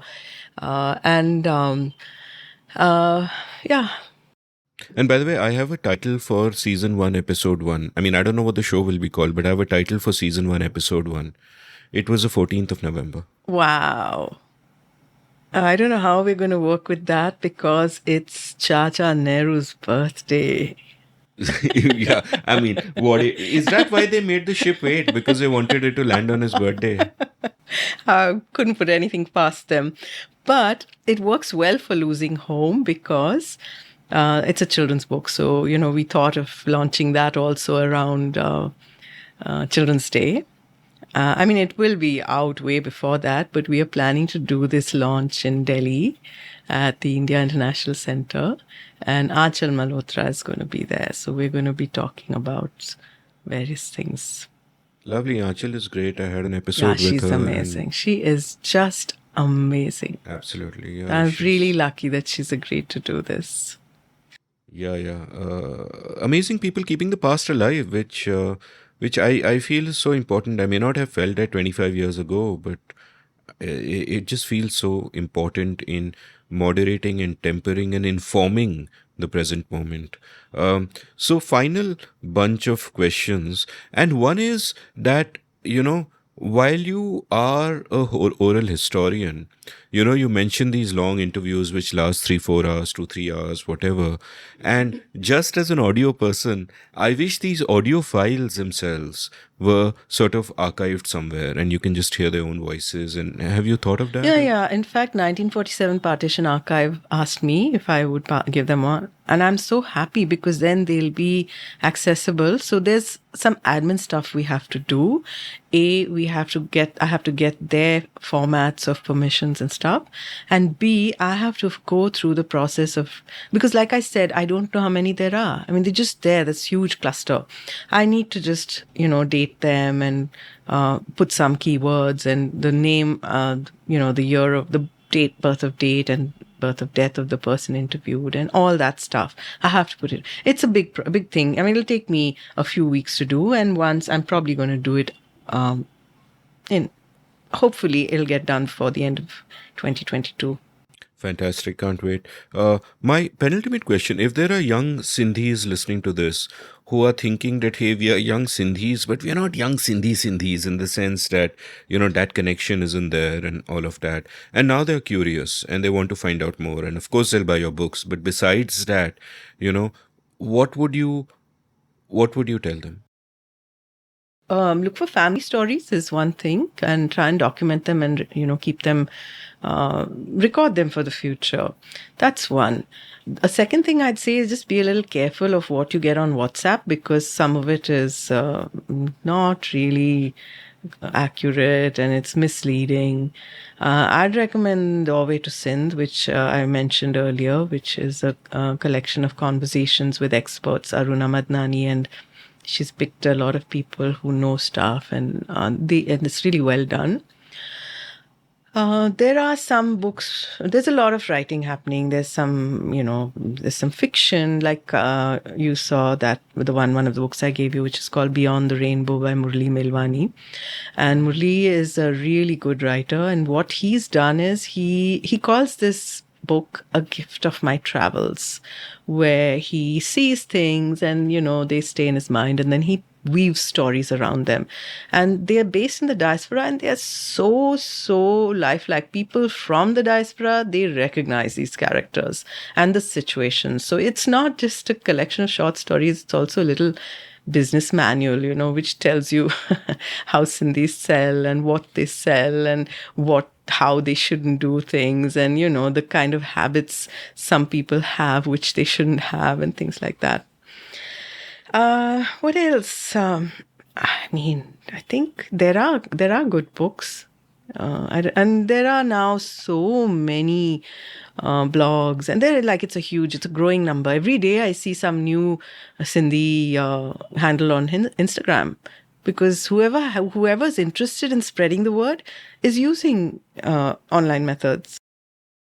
Fabulous. So my final question for you, which is sort of a traditional final question for all guests who pass through these lands of the seen and the unseen, which is, for me and my listeners, recommend books, music, films, which mean a lot to you. So they don't have to have anything to do with Sindh, but just books you love, films you love, music you love.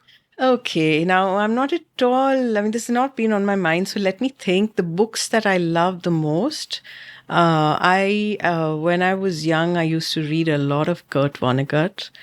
I feel I just loved his work. It was, every word would make me happy. Every sentence would make me happy, not every word. And who else can I say? I have, back in the day when I was in college in my first and in the first years of my working life, there were these secondhand book stalls in Fountain. I don't know. I don't think they're there anymore. If they're there, those books are not there. But whatever books they had, they were the books of the authors of that time, and everyone I knew had read those books. And there was Philip Roth, and there was I guess Thomas Hardy was there because it was a textbook series. I'm not that much of a Hardy fan. It's a little bit long-winded and tedious. But who else? Douglas Adams, Leslie Thomas, of course, P.G. Woodhouse. Even today, I love P.G. Woodhouse, makes you laugh aloud. And when it comes to, I'm not good with movies. I love watching, but I don't remember. I don't retain. I watch with like 50% attention and enjoy them a lot. Entertaining, but I don't remember the names and I don't remember the actors and stuff. So I'll put you on the spot. Supposing that OTT is made, Yeah. and there are two characters who are you because different timelines. There's an 18-year-old Saaz and there's a 55-year-old Saaz. Who would you like to play you? 18 years old. Now, see, I'm not very good with actors, but I can describe the 18-year-old me.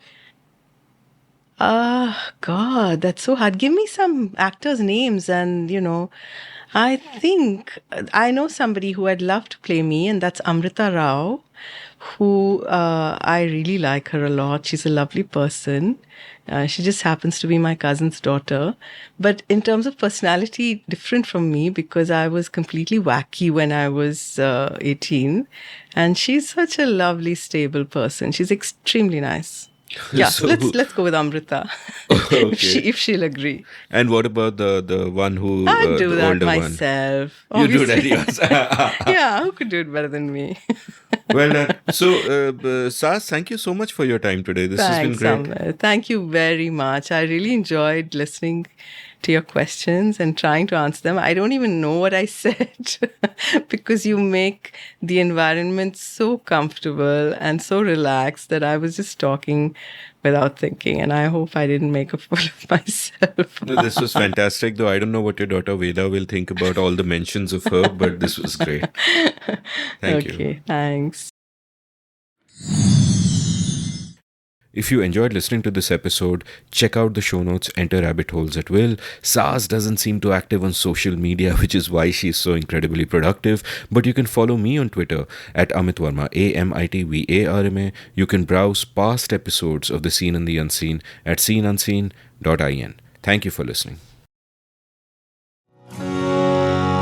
Did you enjoy this episode of The Seen and the Unseen? If so, would you like to support the production of the show?